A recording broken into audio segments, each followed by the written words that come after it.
of Hajj travels and responsibility of state Hajj committee for selection of field trainers and Khadimul हुज्जाज। आप लोगों से गुजारिश है कि इस हॉल में आ जाएं। अकबर आज उक़दतम बिल्लिसानी यफ़क़हू क़ौली रब्बी ज़िदनी इल्मा रब्बी ज़िदनी इल्मा रब्बी ज़िदनी इल्मा। मैं आप तमाम का दिल की गहराइयों से इस्तक़बाल करता हूँ और महाराष्ट्र स्टेट हज कमेटी की जानिब से आप सबका इस्तक़बाल करता हूँ। अस्सलामु अलैकुम व रहमतुल्लाहि व बरकातुहू। देखिए, अल्लाह रब्बुल इज़्ज़त ने आज हमें बहुत बड़ी एक शहादत नसीब फरमाई कि आप लोग जो जा रहे हो तो खादिमुल हुज्जाज बोल के जा रहे हो।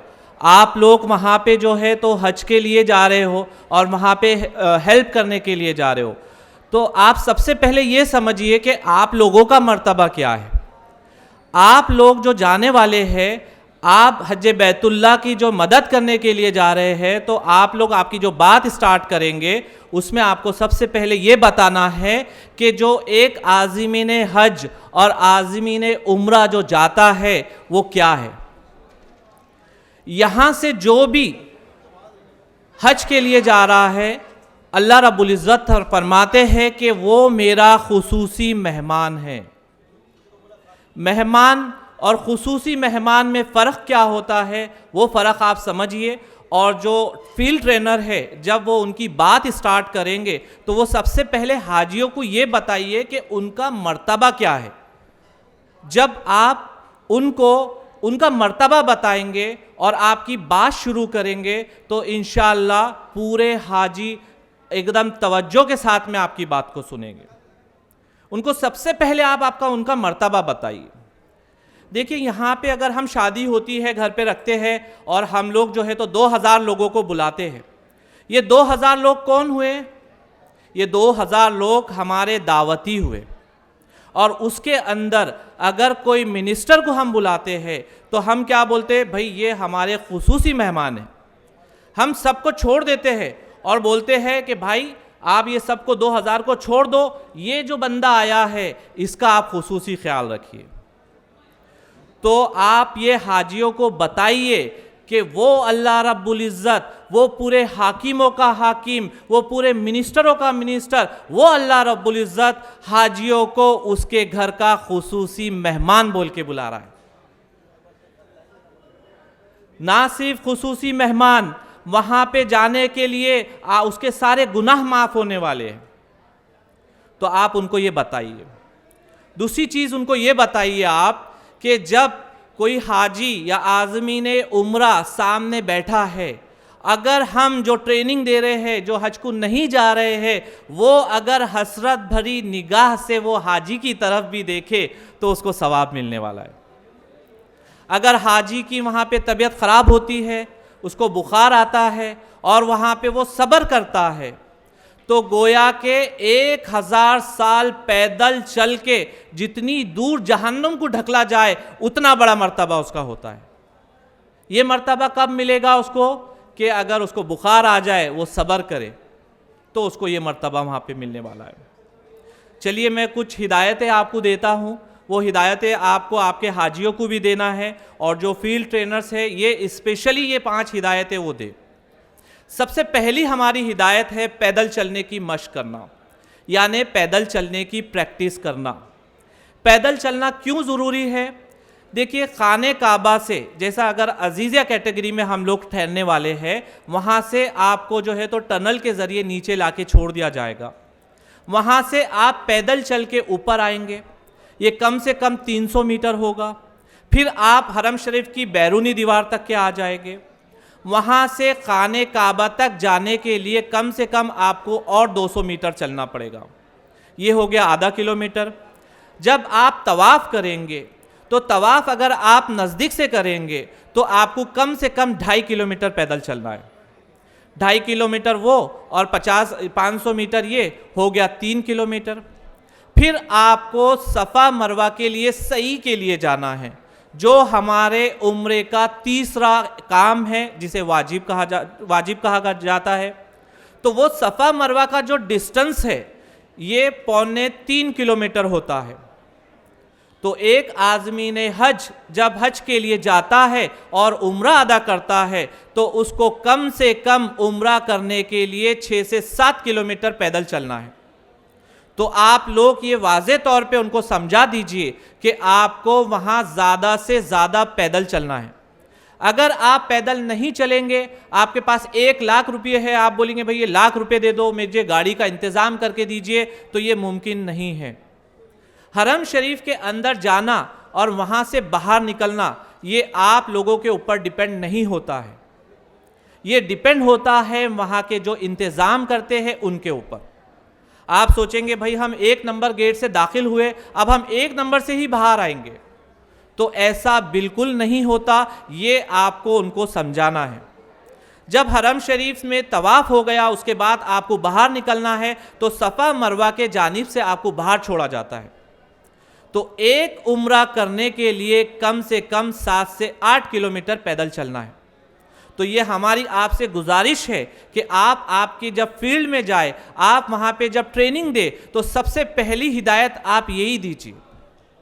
अब उन्होंने पैदल चलने की मशक स्टार्ट की, आपने इतने अच्छे से समझाया अल्हम्दुलिल्लाह। तो अब हाजी साहब ने क्या किया, पहले ही दिन से 10 किलोमीटर पैदल चलना शुरू किया। दूसरे दिन हाजी साहब की तबीयत ख़राब। तो आप उनको ये बताइए कि आप रोज़ाना सुबह फजर के बाद घर से निकलिए, पहले आधा किलोमीटर चलिए, फिर उसको बढ़ाते बढ़ाते बढ़ाते उसको 7 किलोमीटर 10 किलोमीटर तक के करना है। दूसरी हिदायत इसी के अंदर ये है कि जो हम स्लीपर चप्पल का इस्तेमाल करते हैं, अब स्लीपर चप्पल का इस्तेमाल हमारे पास में बहुत कम होता है, क्योंकि हम लोग पैदल चलते ही नहीं है। नई स्लीपर चप्पल ले लेते और बोलते कि भाई हम हज के अय्याम में ही इसका इस्तेमाल करेंगे। अगर आपने वो चप्पल वैसे ही रखी तो वहाँ जाने के बाद में वो उसको काटना शुरू कर देती है चप्पल को। तो इसके लिए आप उनको ये बताइए कि आप पैदल चलने की मशक कीजिए और अपनी चप्पल को भी ही पैदल चलने की मशक कराइए। ये पहली हिदायत आपने दी। दूसरी हिदायत मेरी ये है कि नमाज का तरीक़ा सीख के जाइए। जैसे कि आपने सुबह में सुना कि वहाँ की एक नेकी 1 लाख के बराबर है। अगर आप यहाँ कोई एक नेकी का अमल करते हैं तो इसका बदला 1 का 1 मिलता है, लेकिन हरम शरीफ में उसका बदला 1 लाख हो जाता है। अगर आप 1 रियाल खैरात करते हैं, 1 लाख रियाल खैरात करने का सवाब है। तो इसी तरीके से आपको आपकी नमाज़ें दुरुस्त करके जाना ज़रूरी है। ये अजर कब मिलेगा आपको? जब आपकी नमाज़ें दुरुस्त हो। इसलिए आप क्या कीजिए, कोई एक आपके हाफिज साहब है उनके पास जाइए, उनको बोलिए कि हम नमाज दोहराते हैं, आप हमारी नमाज को देख लीजिए, उनके रिपीट कीजिए आप, इंशाल्लाह वो जैसी आप रिपीट करेंगे अगर कोई गलती रही तो वो आपको बता दी जाएगी। इसके बाद में एक हिदायत ये है कि हमारी जो ख़वातीन होती है, जो लेडीज़ होती है, इनको नमाज जमात से पढ़ने का आइडिया नहीं होता है।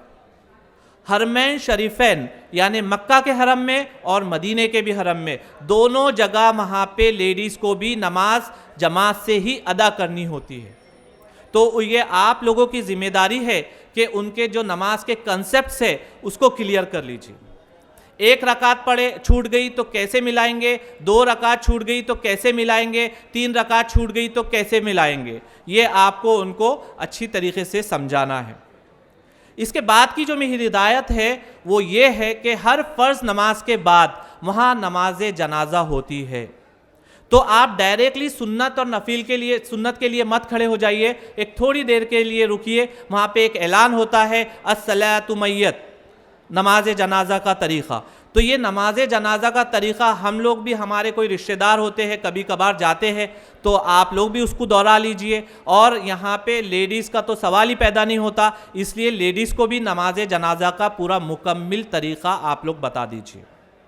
अब ये मेरी आखिरी हिदायत ये है कि आपको जो सामान की पाबंदी दी गई है, इंशाल्लाह अगली स्लाइड्स में मैं वो आपको बताऊंगा कि आप कितना सामान लेके जाएंगे और कैसे कैसे उसको तरीक़े से लेके जाएंगे। तो आपको बहुत ज़्यादा स्ट्रिक्टली सामान के ऊपर जो है तो ख्याल रखना है। अब मैं मेरी स्लाइड्स यहाँ से चालू करता हूँ। सबसे पहले मैं बताता हूँ कि महाराष्ट्र स्टेट हज कमेटी का क्या क्या काम है, क्या क्या रोल है। अल्हम्दुलिल्लाह महाराष्ट्र स्टेट हज कमेटी का काम वहाँ से शुरू होता है, जैसे ही आपके फॉर्म स्टार्ट होते हैं, आपके फॉर्म के लिए वो एक साइट्स बताते हैं, उसके ऊपर आपका सारा फॉर्म भरना है, उसमें कुछ करेक्शन है तो उसके लिए भी महाराष्ट्र स्टेट हज कमेटी यहाँ पे मौजूद है। उसमें कोई करेक्शन हो गया या फिर अगर आपको किसी को ऐड करना है, लेस करना है, ये सारे काम महाराष्ट्र स्टेट हज कमेटी करती है। इसके बाद में महाराष्ट्र स्टेट हज कमेटी को एक बहुत बड़ी जिम्मेदारी दी गई है कि हर हाजी जो यहाँ से जाए वो उसका पूरा मुकम्मिल हज अच्छी तरीके से करे। इसके लिए फील्ड ट्रेनर्स यहाँ पे रखे गए हैं और इसके लिए खादिमुल हुज्जाज भी यहाँ से रखे गए हैं। तो ये फील्ड ट्रेनर्स को सेलेक्ट करना, उनका पूरा ब्यौरा लेना, फिर उनको जो है तो महाराष्ट्र स्टेट हज कमेटी ऑफ इंडिया में उनका नंबर देना, ये सारा काम महाराष्ट्र स्टेट हज कमेटी का होता है। जब मैंने फर्स्ट टाइम ये ज्वाइन किया था फील्ड ट्रेनिंग टू ट्रेनर्स का, तो वहाँ पे मेरी अली जनाब इम्तियाज़ काजी साहब से मुलाकात हुई। वो बहुत ज़्यादा फ़िक्रमंद होते हैं कि यहाँ का जो भी हाजी जाए वो सीख कर जाए। तो जब यहाँ से दोपहर का टाइम था, लंच का टाइम था, तो काजी साहब ने एक मीटिंग ली। उन्होंने कहा कि कहाँ कहाँ काम चल रहा है और कहाँ कहाँ हमको काम की ज़रूरत है, उसके ऊपर उन्होंने गौर फिक्र किया। जहाँ काम नहीं चल रहा था तो उन्होंने कहा कि यहाँ पे हमको इस अंदाज में काम चालू करना है। और बाद में जब काजी साहब ने खादिमुल हुज्जाज की ट्रेनिंग ली तो उसमें भी काजी साहब ने सारी चीज़ें बताई कि आपको क्या चीज़ें करना है, क्या चीज़ें नहीं करना है। एक बहुत फ़ख्र की बात है हमारे महाराष्ट्र के लिए कि अल्हम्दुलिल्लाह अल्हम्दुलिल्लाह अल्लाह रब्बुल इज़्ज़त का करोड़ों बार एहसान है कि जो एक मैं आपको अभी स्लाइड पे एक ये बता रहा हूँ, ये जो है महाराष्ट्र स्टेट हज कमेटी और कर्नाटक स्टेट हज कमेटी को ये ट्रॉफ़ी मिली है बेस्ट खादिमुल हुज्जाज की। ये सारी जिम्मेदारी और सारा जो फ़िक्र थी काजी साहब की थी।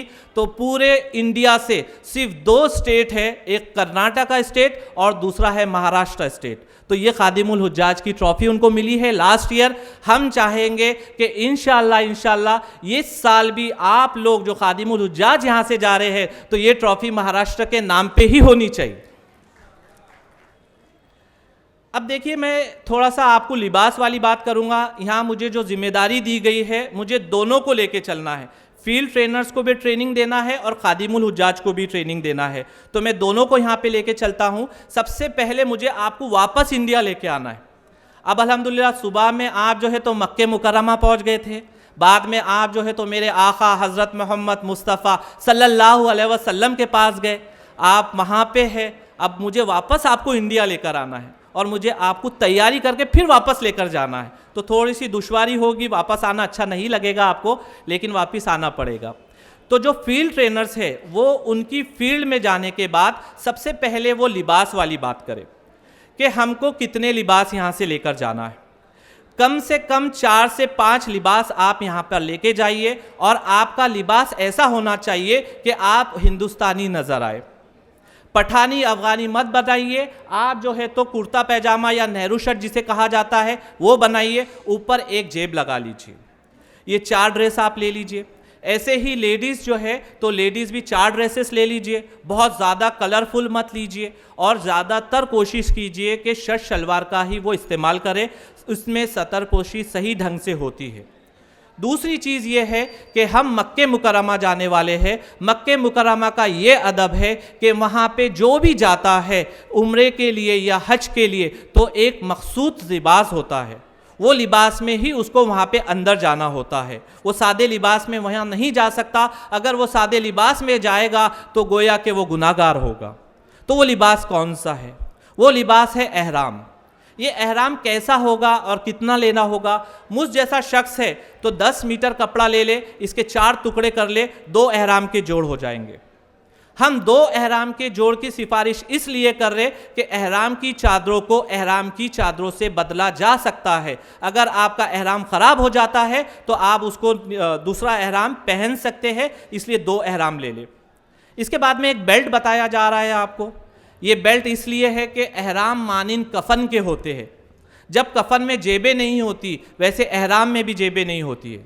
अब आपको आपका मोबाइल रखना है, आपके पैसे रखना है, तो वो आप कहाँ पे रखेंगे? तो ये ऐसा जो पट्टा बताया जा रहा है ऐसा बेल्ट आप ले लें और ये बेल्ट आप खुद जाके अपने हाथ से ले, आपको ये बताना है। इसके बाद में लेडीज़ का तो पूरा मुकम्मिल लिबास ही एहराम है, लेकिन वो एक शनाख्त के तौर पे वो सर पे बांधती है तिकोनी दस्ती, वो आप बता दीजिए।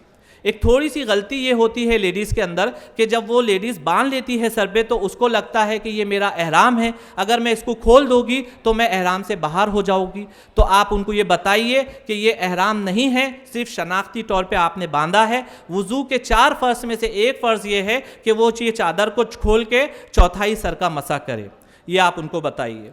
अब मैं आपको बताता हूँ जो हाजी साहब चश्मे का इस्तेमाल कर रहे हैं वो कम से कम 2 चश्मे बना ले। अगर वो नया चश्मा बना रहे तो उसको फ़ोटो ग्रे का कर ले। फ़ोटो ग्रे किसे कहा जाता है कि अगर वो जो धूप में जाएंगे तो उसका जो चश्मा होता है वो काला हो जाएगा।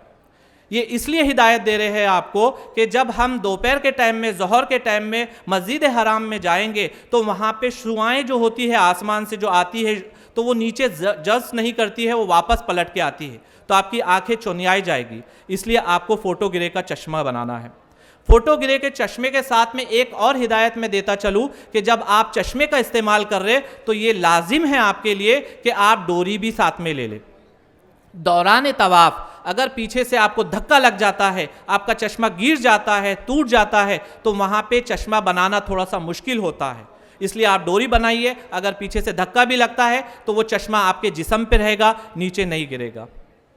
जो हाजी साहब चश्मे का इस्तेमाल नहीं कर रहे हैं वो एक गॉगल साथ में ले लें। इसके बाद में जो मेरी हिदायत है आप देख रहे हैं स्क्रीन पे कि आपको एक मुसल्ला साथ में लेके जाना है। मुसल्ले की हिदायत इसलिए करते हैं हम आपसे कि जब नमाज का टाइम होता है और अगर आप लेट हो गए हरम शरीफ पे पहुंचने तक के तो आपको रोड पे दूर दूर तक के नमाजें होती है, तो अपना मुसल्ला साथ में है उसको बिछाइए, नमाज पढ़ लीजिए। अगर आप एहराम की हालत में नहीं है तो उसको सर पे ढाक लीजिए, ये दोहरा काम आपका करेगा। इसके बाद में एक इसके अंदर चप्पल की थैली बताई जा रही है, ये बहुत ज़्यादा इम्पॉर्टेंट है। ये इसलिए है कि जब हम मस्जिद में जाते हैं तो हमारी चप्पल उतार के रखते हैं और जब रिटर्न आते हैं तो हम चप्पल वहाँ से कलेक्ट कर लेते हैं, लेकिन हरम शरीफ के अंदर कौन से दरवाजे से आप जाने वाले हैं ये तय नहीं है। इसलिए ऐसी एक चप्पल ले लीजिए, पीछे डोरी वाली होती है, उसमें आप चप्पल रख दीजिए और उसको आपके पीछे शोल्डर पे लगा दीजिए। चप्पल के साथ में ही आपको तवाफ़ करना है। जब आप नमाज़ पढ़ेंगे चप्पल उतार के सामने रखिए, नमाज़ पढ़िए, फिर आप उसको पीछे लगा लीजिए। तो ये चप्पल आपको साथ में लेकर जाना है। अगर कोई हाजी साहब शुगर के पेशेंट है, पीछे से उनको मार लग जाता है तो ज़ख़म उनका जल्दी नहीं भरता है, तो जो चमड़े के जुराबें होती है इसकी एहराम के हालत में इजाज़त दी गई है। आप इसका भी इस्तेमाल कर सकते हैं। मदीने मुनव्वरा में थोड़ी हल्की सी जो है तो ठंडी होती है, क्यों ना हो, मेरे आका वहाँ आराम फरमा है, वहाँ पे ठंडा माहौल होता है, तो वहाँ के लिए कुछ आप गर्म कपड़े भी साथ में ले लें, पैताबे भी साथ में ले लें। अब देखिए, मैं हज कमेटी ऑफ इंडिया की जानिब से आपको हर जगह जो है तो आपको बिस्तर दिया जाएगा, मक्के मुकर्रमा में भी दिया जाएगा, मदीने मुनव्वरा में भी दिया जाएगा। लेकिन जो हाजी साहब को मेट्रो ट्रेन नहीं मिलने वाली है, उनको हम एक खुसूसी हिदायत देते हैं कि वो हाजी साहब को एक ऐसी हल्की फुल्की चटाई साथ में ले ले। ये चटाई आपको अरफात के मैदान में काम नहीं आएगी, ये चटाई का इस्तेमाल सिर्फ आपको मुज़दलिफ़ा के मैदान में करना है। ये यहाँ से भी लेकर जा सकते या वहाँ पे भी आप ले सकते हैं। इसके बाद में आपको एंड्रॉयड फ़ोन लेकर जाना है। इसके अंदर एक पानी की बोतल बताई जा रही है। ये पानी की बोतल को हरम शरीफ के अंदर जाने की इजाज़त है। अगर ये ऐसी बिस्लरी की बोतल होगी और दरबान देख लेगा तो आपके हाथ में से वो बोतल छीन के फेंक देगा, तो इसलिए एक ऐसी बोतल आप साथ में लेके जाइए। इसके बाद में एक खुसूसी चीज़ आपको ट्रेनर्स आप जो है तो आपके फील्ड में जाके ये बताइए कि वहाँ पे जो चार्जर होते हैं वो 2 पिन के होते हैं, 3 पिन का वहाँ पे कोई सॉकेट नहीं होता है। और जब 2 पिन का चार्जर आप साथ में लेकर जा रहे हैं तो उसके साथ में एक ऐसा अडेप्टर आता है, कन्वर्टर कहा जाता है उसको, ये कन्वर्टर वहाँ पे ले लीजिए। आपने अगर आपके यहाँ का चार्जर लेकर गए, आप परेशान हो जाएंगे, वो चार्जर सॉकेट में जाता ही नहीं है। तो एक फ़ोटो आपको बताई जा रही है, वो फ़ोटो में आपको जो है तो ऐसा कन्वर्टर साथ में लेना है। अब मैं आपके सेहत वाली बात करूंगा। अभी हम लोग इंडिया में ही है, बाहर नहीं गए, ये प्री हज है, हज से पहले आपकी तैयारी चल रही है। तो आप आपके फील्ड में जाइए और आपकी फील्ड में आप बताइए कि आपको कौन से मेडिसिन लेके जाना है। ऐसे मेरे हाजी जो शुगर के या बीपी के या मुस्तकिल हार्ट के कोई ऐसी मेडिसिन आप लोग खाते हैं, तो आप 45 डेज का अगर आपका सफ़र है तो आप 50 दिन पूरे दवा लेकर जाइए।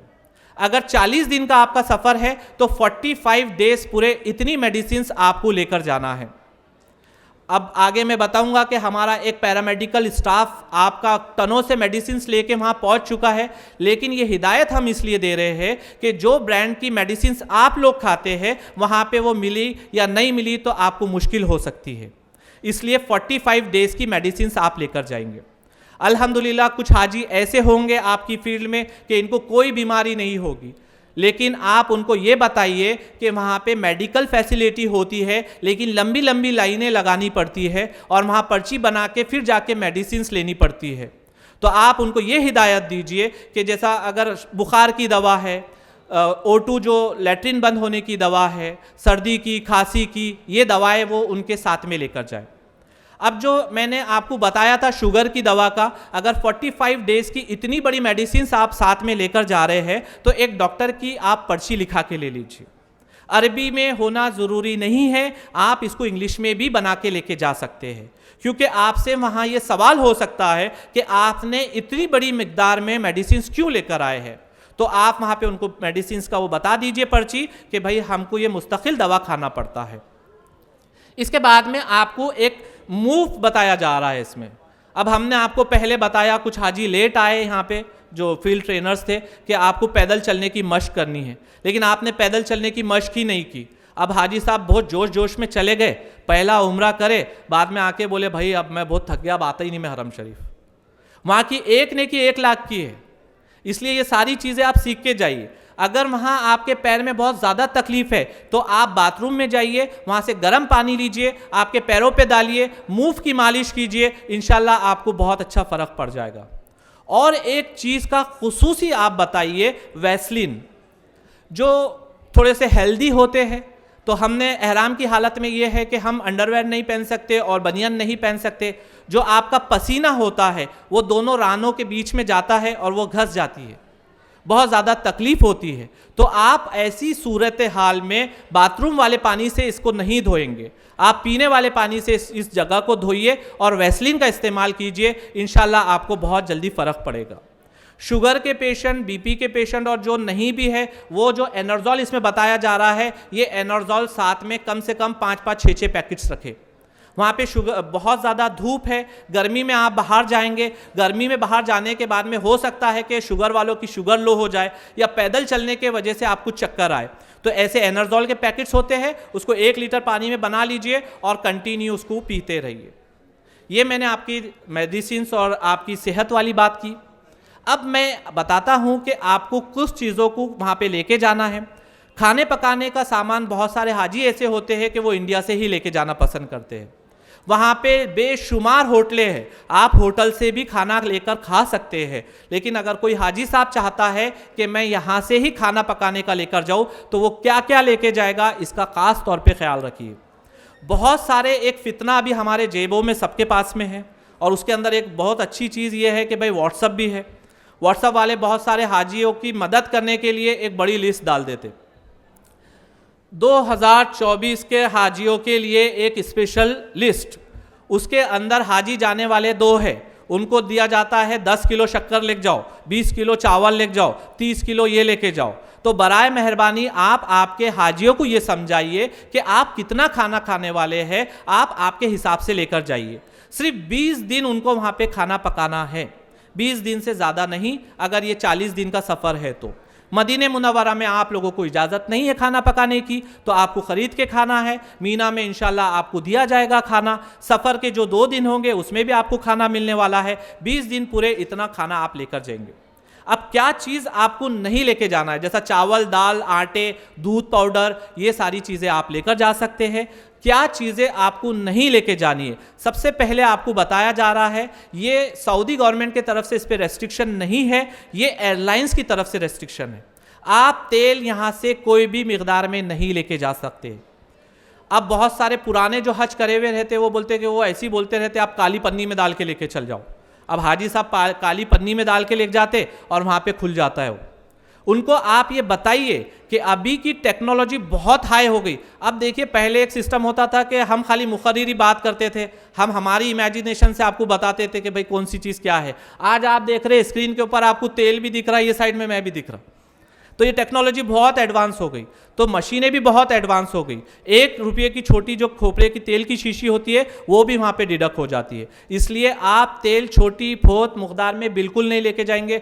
गुटखा, तंबाकू, सिगरेट, बीड़ी, ये सारी चीज़ें आप वहाँ पे बिल्कुल भी नहीं लेकर जाएंगे। इसके बाद में देखिए, आपको यहाँ से फ्रूट्स नहीं लेके जाना है। बहुत सारे हाजी क्या करते हैं कि एक छोटा सा टमाटे लेके चल जाते हैं, साथ में जाते बोले हम वहाँ खाना पका के खाएंगे। तो टमाटे, फ्रूट, ये आप थोड़ा बहुत भी मिकदार में नहीं लेके जाएंगे। आप वहाँ पे कोई भी किस्म का लिक्विड जूस यहाँ से नहीं लेके जाएंगे।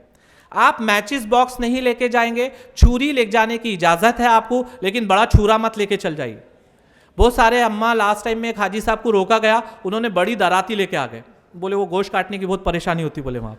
तो बराए मेहरबानी ऐसा मत कीजिए, छोटी छुरी लेके जाइए। इसके बाद में जो है तो ऐसे खिलौने बंदूक की शक्ल में, ये शक्ल में आपको खिलौने ले जाने की इजाज़त नहीं है। जो हाजी साहब चाहते हैं कि भाई हम सामान भी यहाँ से लेकर जाए पकाने का, उनको सामान ले जाने की इजाज़त है। वो छोटे बगोने जो भी खाना पकाने का है वो सारी सामान यहाँ से लेकर जा सकते हैं। अगर आप प्रेशर कुकर चाहते हैं कि यहाँ से लेकर जाना है, तो उसको ले जाने का तरीक़ा उनको बताइए कि उसकी बॉडी अलग रखिए, उसका ढक्कन अलग रखिए। प्रेशर कुकर नाम होता है, ऑलरेडी उसका नाम है प्रेशर बिल्ड करने का। अगर ये जहाज़ में पैक करा हुआ गया तो ये फूट जाएगा, और उनको बताइए कि पूरा जहाज़ जो है तो एक हादसे का जब्त में आ जाएगा। लेके जाना है तो इस अंदाज में उसको लेके जाइए।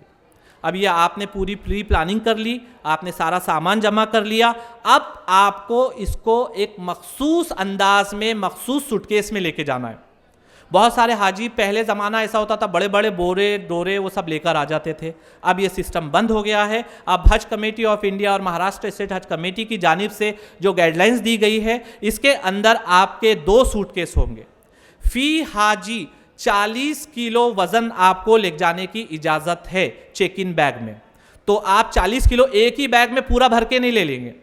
ये इंटरनेशनल रूल है कि कोई भी फॉरेन को जब ट्रैवल करता है तो वो जो सामान उठाता है उसकी कमर ना टूट जाए, इसलिए 20-20 किलो की आपको अलाउड किया गया है। अब इसका जो साइज़ है वो साइज़ आप लिख लीजिए, 30x22/11। यही साइज़ में आपका जो सूटकेस होगा वो कबूल जाएगा, इसका होता है 158। पिछले टाइम में मैंने अली जनाब काजी साहब को सुना, काजी साहब ने एक इल्तिजा की थी कि आप हाजियों को खाली सूटकेस का साइज़ मत बता दो।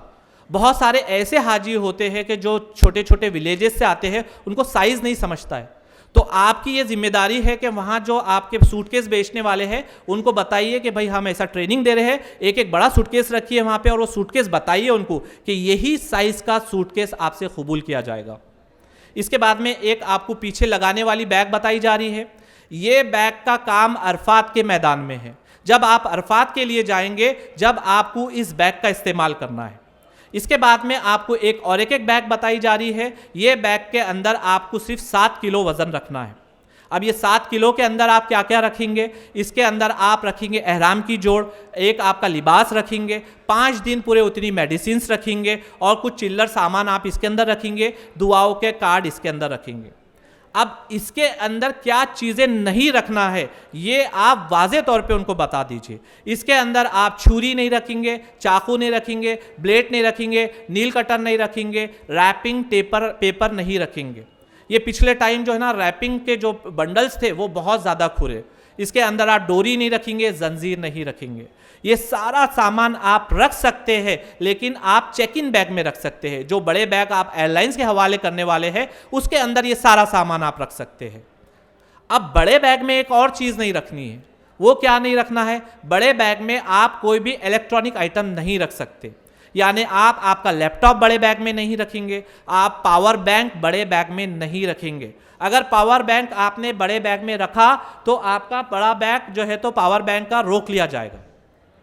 शेविंग की किट भी आप यहाँ से लेके जा सकते हैं, लेकिन वो बड़े बैग के अंदर आपको उसको रखना होगा। ये मैंने आपको हिदायतें दी। अब आपने बैग भी पैक कर लिया, अल्हम्दुलिल्लाह आपके हाजियों ने बैग पैक कर लिया, लेकिन इसके ऊपर कुछ चीज़ें लिखनी पड़ती है। अगर आपने वैसे ही बैग उठाया और डाल दिया तो वो कहाँ जाएगा, किसके पास जाएगा, किसी को नहीं पता। तो इसके ऊपर आपको कुछ चीज़ें लिखनी है। सबसे पहले आप लिखेंगे आपका बिल्डिंग नंबर, फिर लिखेंगे आप रूम नंबर। ये आपको बाद में लिखना है। ये कहाँ लिखना है इंशाल्लाह आगे की स्लाइड में मैं बताऊंगा।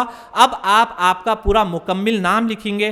पहले सबसे पहले लिखेंगे आप कवर नंबर, MHF। मुझे कवर नंबर की डिटेल बताने की ज़रूरत नहीं है क्योंकि आप लोग सब फील्ड ट्रेनर है, तो वो आप कवर नंबर लिखेंगे। फिर आपका पूरा मुकम्मिल नाम लिखेंगे, मुकम्मिल एड्रेस लिखेंगे। लास्ट में आप लिखेंगे E.P।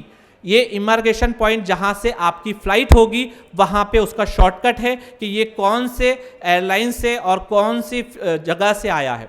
अगर आप औरंगाबाद से जा रहे हैं औरंगाबाद लिखिए, मुंबई से जा रहे हैं मुंबई लिखिए, और अगर आप जा रहे हैं नागपुर से तो नागपुर लिखिए। अब ये जो बैग होता है तो इसको इस अंदाज में पैक ना करें। पहले बहुत लंबी लंबी डोरियाँ रस्सियाँ लाई जाती थी, उसको खूब खींच के बांधा जाता था। अगर ऐसा आप लेके जाएंगे तो ये सामान आपसे कबूल नहीं किया जाएगा। इसको आप रैप करके लेकर जा सकते हैं, और ऐसा ज़रूरी नहीं है इसको रैप करना। आप लॉक भी लगा दिए तो आपका सामान चला जाएगा, और इस अंदाज में तो सामान बिल्कुल भी कबूल नहीं किया जाएगा। हैंड बैग के अंदर मिर्ची पाउडर इसका भी इस्तेमाल आप बिल्कुल भी नहीं करेंगे। ये मैंने आपकी जो है तो सामान वाली बात बता दी। अब मैं आपको बताता हूं कि जाने से पहले आपको कुछ काम करने पड़ेंगे जो महाराष्ट्र स्टेट हज कमेटी की जानिब से किया जाएगा। टीका अंदाजी। अभी सब टीका अंदाजी में ही परेशान है कि भाई कब टीका देना, इलेक्शन भी आ गया, थोड़ा आगे पीछे भी करना पड़ रहा है उसको। तो जाने से पहले दिमागी बुखार का टीका लेकर जाना लाजिम है। ये दिमागी बुखार का टीका सिर्फ फ्रांस से बनता है और ये इसको इज्तिमाई तौर पे देना पड़ता है। तो आप आपके हाजियों को ये बताइए कि ये मेडिसिन बहुत महंगी आती है। जब इसका ढक्कन खोला जाता है तो 50-50 के, 20-20 के या 100 की शक्ल में इसको देना पड़ता है। तो ये शक्ल जब होगी, जब आपको बताया जाएगा, उस टाइम में पूरे हाजी वहाँ पे मौजूद रहे और उसी टाइम में उनको जो है तो दिमागी बुखार से बचाव का टीका, और जो हाजी साहब जो है तो शुगर के और BP के पेशेंट है उनके लिए स्पेशल मेडिसिन और अलग से दी जाएगी। अब आपने जो है तो दिमागी बुखार का टीका ले लिया। इसके बाद में ऐसी एक बुकलेट दी गई है, ये बुकलेट को कंप्लीट करना लाजिम है। ये हर हाजी को आप बताइए। इसके अंदर कुछ सवालात होते हैं, आपको कौन सी बीमारी है, क्या है, ये सारी चीज़ें इसमें होगी। इसके बाद में इसके अंदर दिमागी बुखार का आपने जो टीका लिया है कौन सी बैच का है, कौन सा उसका है, ये सब इसके अंदर बताया गया है। इसका जब आप नेक्स्ट पेज देखेंगे तो इसके ऊपर एक हिदायतें होगी कि हाजी साहब, इंडियन गवर्नमेंट ने ये कंपलसरी कर दी है, जो भी हाजी इंडिया से जाएगा वो कम से कम 3 ट्रेनिंग अटेंड करेगा। इसी के लिए फील्ड ट्रेनर को चुना गया है कि वो हर हाजी को पूरा मुकम्मल तरीक़ा बताए कि आपको कौन सी चीज़ें लेके जाना है, कौन सी चीज़ें नहीं लेके जाना है। इसका बैक पेज देखिए, इसके ऊपर 3 ट्रेनिंग अटेंड करना है, तीनों ट्रेनिंग की डेट डालनी है, स्टैम्प मारना है जो आपके नाम का होगा। ये अगर नहीं होगा तो हाजी की दुश्वारी हो जाएगी जाने के लिए। अब कुछ हिदायतें वहाँ के लिए मैं आपको बता देता हूँ कि हाजी साहब को आप बताइए कि अब अजीज़िया कैटेगरी है, अजीज़िया कैटेगरी का जो पैसा होता है वो आपसे ले लिया गया है। ट्रांसपोर्टेशन की जो बस होगी उसका भी पैसा आपसे ले लिया गया है। उसके बाद में एयरफेयर हाजी साहब से ले लिया गया है। वहाँ पे मकतबुल उकला के जो 5 काम होने वाले हैं, सबसे पहले हाजी साहब जब एयरपोर्ट से बाहर निकलेंगे तो हाजी साहब का पूरा सामान लेके जाना, बस तक के पहुँचाना या फिर लॉरी पे लेके जाना और हाजी साहब को अजीज़िया तक के ला के देना, ये मकतबुल उकला का काम है। इसका पैसा भी हाजी से यहाँ से ले लिया गया है। दूसरा जो पैसा लिया गया है नक़ीबुस सय्यारा का, जो ट्रांसपोर्टेशन जो मक्के से मदीना लेकर जाना और आपको जो है तो जद्दा से आपने बिल्डिंग तक के लेके जाना, इसका पैसा भी हाजी साहब से ले लिया गया है। उसके बाद में होता है मौल्लिम का पैसा, मौल्लिम का भी पैसा आपसे ले लिया गया है।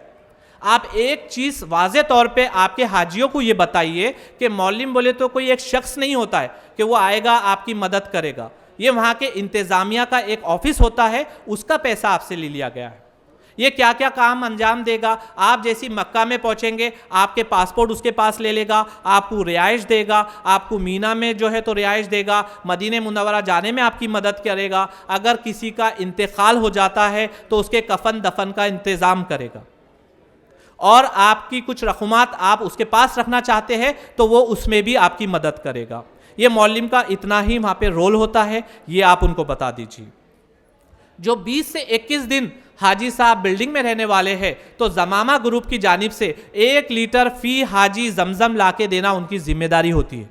ये आपके बिल्डिंग तक के लाके देगा लेकिन आपके रूम तक लाके नहीं देगा। आप जी को आप ये बताइए, वो जो रिसेप्शनिस्ट होता है नीचे निगरानगा, वहाँ जाके वो रख देता है। 1-1 लीटर के शक्ल की बोतलें आती है, ये पहले ऐसी बोतल आती थी, अब 1-1 लीटर की जमजम की बोतल्स दी जा रही है, वो लेके आप पी सकते हैं।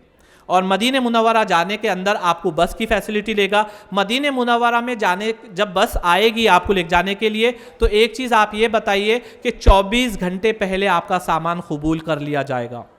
तो मदीने मुनव्वरा में जब 24 घंटे पहले ये सामान ले लिया जाएगा, इसमें आप पासपोर्ट मत रखिए, पूरी मेडिसिन इसके अंदर मत रख दीजिए, ये आप उनको बता दीजिए। इसके बाद में आप उनको बताइए कि आपसे इंश्योरेंस के भी पैसे लिए गए हैं। अगर कोई हाजी की एक्सीडेंट में मौत हो जाती है तो अगर वो 15 साल 0 से लेके 15 साल तक के है तो उसको 1 लाख रुपए दिए जाएंगे। अगर वो 15 साल से लेके 60 साल का है तो उसको 3 लाख रुपए दिए जाएंगे और 60 के ऊपर है तो उसको 2 लाख रुपए दिए जाएंगे। एक आँख फूट गई तो इतना पैसा, एक हाथ फूट गया तो इतना पैसा, ऐसा इंश्योरेंस उनका किया गया है। दूसरा उनका इंश्योरेंस किया गया है उनके सामान का। अगर यहाँ से आपने सामान डाला, मुंबई से डाला, जद्दा में आपका सामान नहीं मिला, उसको बहुत दिनों तक के ढूंढा आए तक के आपका सामान नहीं मिला तो 5,000 रुपये इंडियन करेंसी आपको फी बैक ये इंश्योर्ड किए गए हैं। इसके अंदर एक इंश्योरेंस और होता था जो 2100 रियाल मिलते थे, अब वो 2100 रियाल बंद हो गए, इसलिए वो इंश्योरेंस अभी लागू नहीं होगा। ये आपकी जाने की पूरी तैयारी मैंने आपको बता दी। अब अल्हम्दुलिल्लाह आपने पूरा बैग पैक कर लिया, अब आप इंतज़ार में हैं कि आपकी फ़्लाइटें कब जाने वाली है। तो आप आपके हाजी को ये बताइए कि आपकी फ़्लाइटें 26 मई से इंशाल्लाह होगी और आपका ये सफ़र हम एज्यूम करते हैं कि 36 दिन का होगा। इसमें आप उनको ये बताइए 2 दिन आपके जाने आने के होंगे। इसके बाद में आप 20 से 21 दिन मक्के मुकर्रमा में रहने वाले हैं। उसके बाद में 5 से 6 दिन आप मशाइल में रहेंगे। अब आप बोलेंगे हाजी साहब हमने तो हमेशा ये सुना कि हज के 5 दिन होते हैं, लेकिन वहाँ पे इंतज़ाम के हिसाब से कुछ हाजियों को 5 दिन रुकाया जा रहा है और कुछ हाजियों को 6 दिन रुकाया जा रहा है। तो कुछ हाजी के 5 दिन हो गए और कुछ हाजी के 6 दिन हो गए, ये आप देख लीजिए। इसके बाद में लास्ट में जब 8 दिन बचेंगे, जब आपको मदीने मुनव्वरा में लेके जाया जाएगा और आपकी वतन वापसी मदीने मुनव्वरा से होगी। आपको ये सारी चीज़ें आपको हाजियों को, आपके जो हाजी होंगे उनको बताना है। अब मैं आपको बताता हूं, जब आप हाजियों से बात करेंगे तो उनको ये बोलिए कि मैंने अभी पहले बताया था कि जब कोई मिनिस्टर आपको बुलाता है तो आप कितना खुश हो जाते हैं। तो वो अल्लाह रब्बुल इज़्ज़त सारे मिनिस्टरों का मिनिस्टर, वो सारे हाकिमों का हाकिम, उसके पास से एक परवाना आएगा, वो आएगा डिपार्चर इंफॉर्मेशन कार्ड की शक्ल में। ये डिपार्चर इंफॉर्मेशन कार्ड ये होगा कि आपकी फ़्लाइट कब होगी, आपको रिपोर्टिंग कब करना है, मक्के मुकर्रमा में आप कितने दिन रुकने वाले हो, मदीने मुनव्वरा में कहाँ से फ़्लाइट होगी, ये सारी डिटेल इसके अंदर दी गई है। तो इसमें एक ख़ास तौर पे आप एक चीज़ का ख्याल रखिए, जब आप ट्रेनिंग देंगे तो उनको ये बोलिए कि ये डिपार्चर इंफॉर्मेशन कार्ड आपको अगर आया तो ठीक है, अगर नहीं आया तो आप www.hajcommittee.com की साइट पे जाइए, वहाँ कवर नंबर डालिए, वहाँ पे आप उसको जो है तो निकाल सकते हैं प्रिंट उसकी। अब इस पर कुछ चीज़ें लिखी हुई है। फॉर एग्ज़ाम्पल आपकी जो फ़्लाइट है वो 3 तारीख को है, तो आपको यहाँ पे रिपोर्टिंग डेट दी गई है 3 तारीख की है, तो आपको 1 तारीख को रिपोर्टिंग करना है। ये रिपोर्टिंग इसलिए ज़रूरी है कि जब हम रिपोर्टिंग करते हैं तो जितना भी सिस्टम होता है ये पूरा ऑनलाइन है। अब जैसा सऊदी वाला है तो वो आपका नाम उठा लेता है कि भाई ये हाजी साहब आ रहे, इनको हमको बिल्डिंग देना है, ये हाजी साहब आ रहे, इनको बस देना है, ये हाजी साहब आ रहे, इनको खाना देना है। ये सारी चीज़ें डिपार्चर इंफॉर्मेशन कार्ड जब आप रिपोर्टिंग करेंगे उस पर से उठाई जाती है। अब ये साल अल्हम्दुलिल्लाह ऑनलाइन रिपोर्टिंग भी आप कर सकते हैं। ऑनलाइन रिपोर्टिंग आप जब करेंगे तो रिपोर्टिंग करने के बाद में उसकी एक रिसिप्ट होती है, वो रिसिप्ट निकाल के आप आपके पास में रखें। हाजियों को ये बताइए ऑनलाइन रिपोर्टिंग में और फिजिकल रिपोर्टिंग में सिर्फ फ़र्क ये है कि आपका 1 दिन बच जाता है। आपको जैसा 3 दिन पहले जाने की ज़रूरत नहीं है, लेकिन 1 दिन पहले हाजी को मुंबई, औरंगाबाद या जहाँ से भी आपका हाजी जा रहा वहाँ पर उसको पहुँचा दीजिए। अगर आप फिजिकल रिपोर्टिंग कर रहे तो ये आपने कार्ड लिया, उसके बाद में आपने जो पैसे भरे, जो रिसिप्ट्स भरी आपने, कोई हाजी ने 3 भरे, किसने 2 भरे, पहले 81,000 भरे, बाद में जो है तो 1,70,000 भरे, जो भी आपका फाइनल अमाउंट है ये ओरिजिनल होना ज़रूरी है। इसको घुमाइए मत बोलना, इसको संभाल के रखिए। डिपार्चर इंफॉर्मेशन कार्ड, आपकी रिसिप्ट्स और आपको हेल्थ एंड ट्रेनिंग कार्ड दिया गया है, ये तीनों चीज़ें लेकर आके ही आपको रिपोर्टिंग करना है। और इसका टाइमिंग है सुबह में 10 बजे से लेके 2 बजे तक। 2 बजे तक के अगर वो हाजी नहीं आता है तो उसकी सीट दूसरे को अलॉट कर दी जाती है, और फिर वो कब जाएगा वो बोल नहीं सकते। जब लास्ट फ्लाइट होगी जहाँ से भी होगी वहाँ से उसको भेजा जाएगा। ये चीज़ आप वाज़े तौर पे उनको बताइए कि हमको ऑन टाइम रिपोर्टिंग चाहिए। ये मैंने आपको फील्ड ट्रेनर के हिसाब से बताया। अब खादिमुल हुज्जाज भी बोलेंगे बेचारे कि हम भी बैठे हैं सर, हमारा कुछ बोर्ड रेश नहीं। तो आपको भी तैयारी करनी है। अब यहाँ से आपका रोल भी चालू हो रहा है।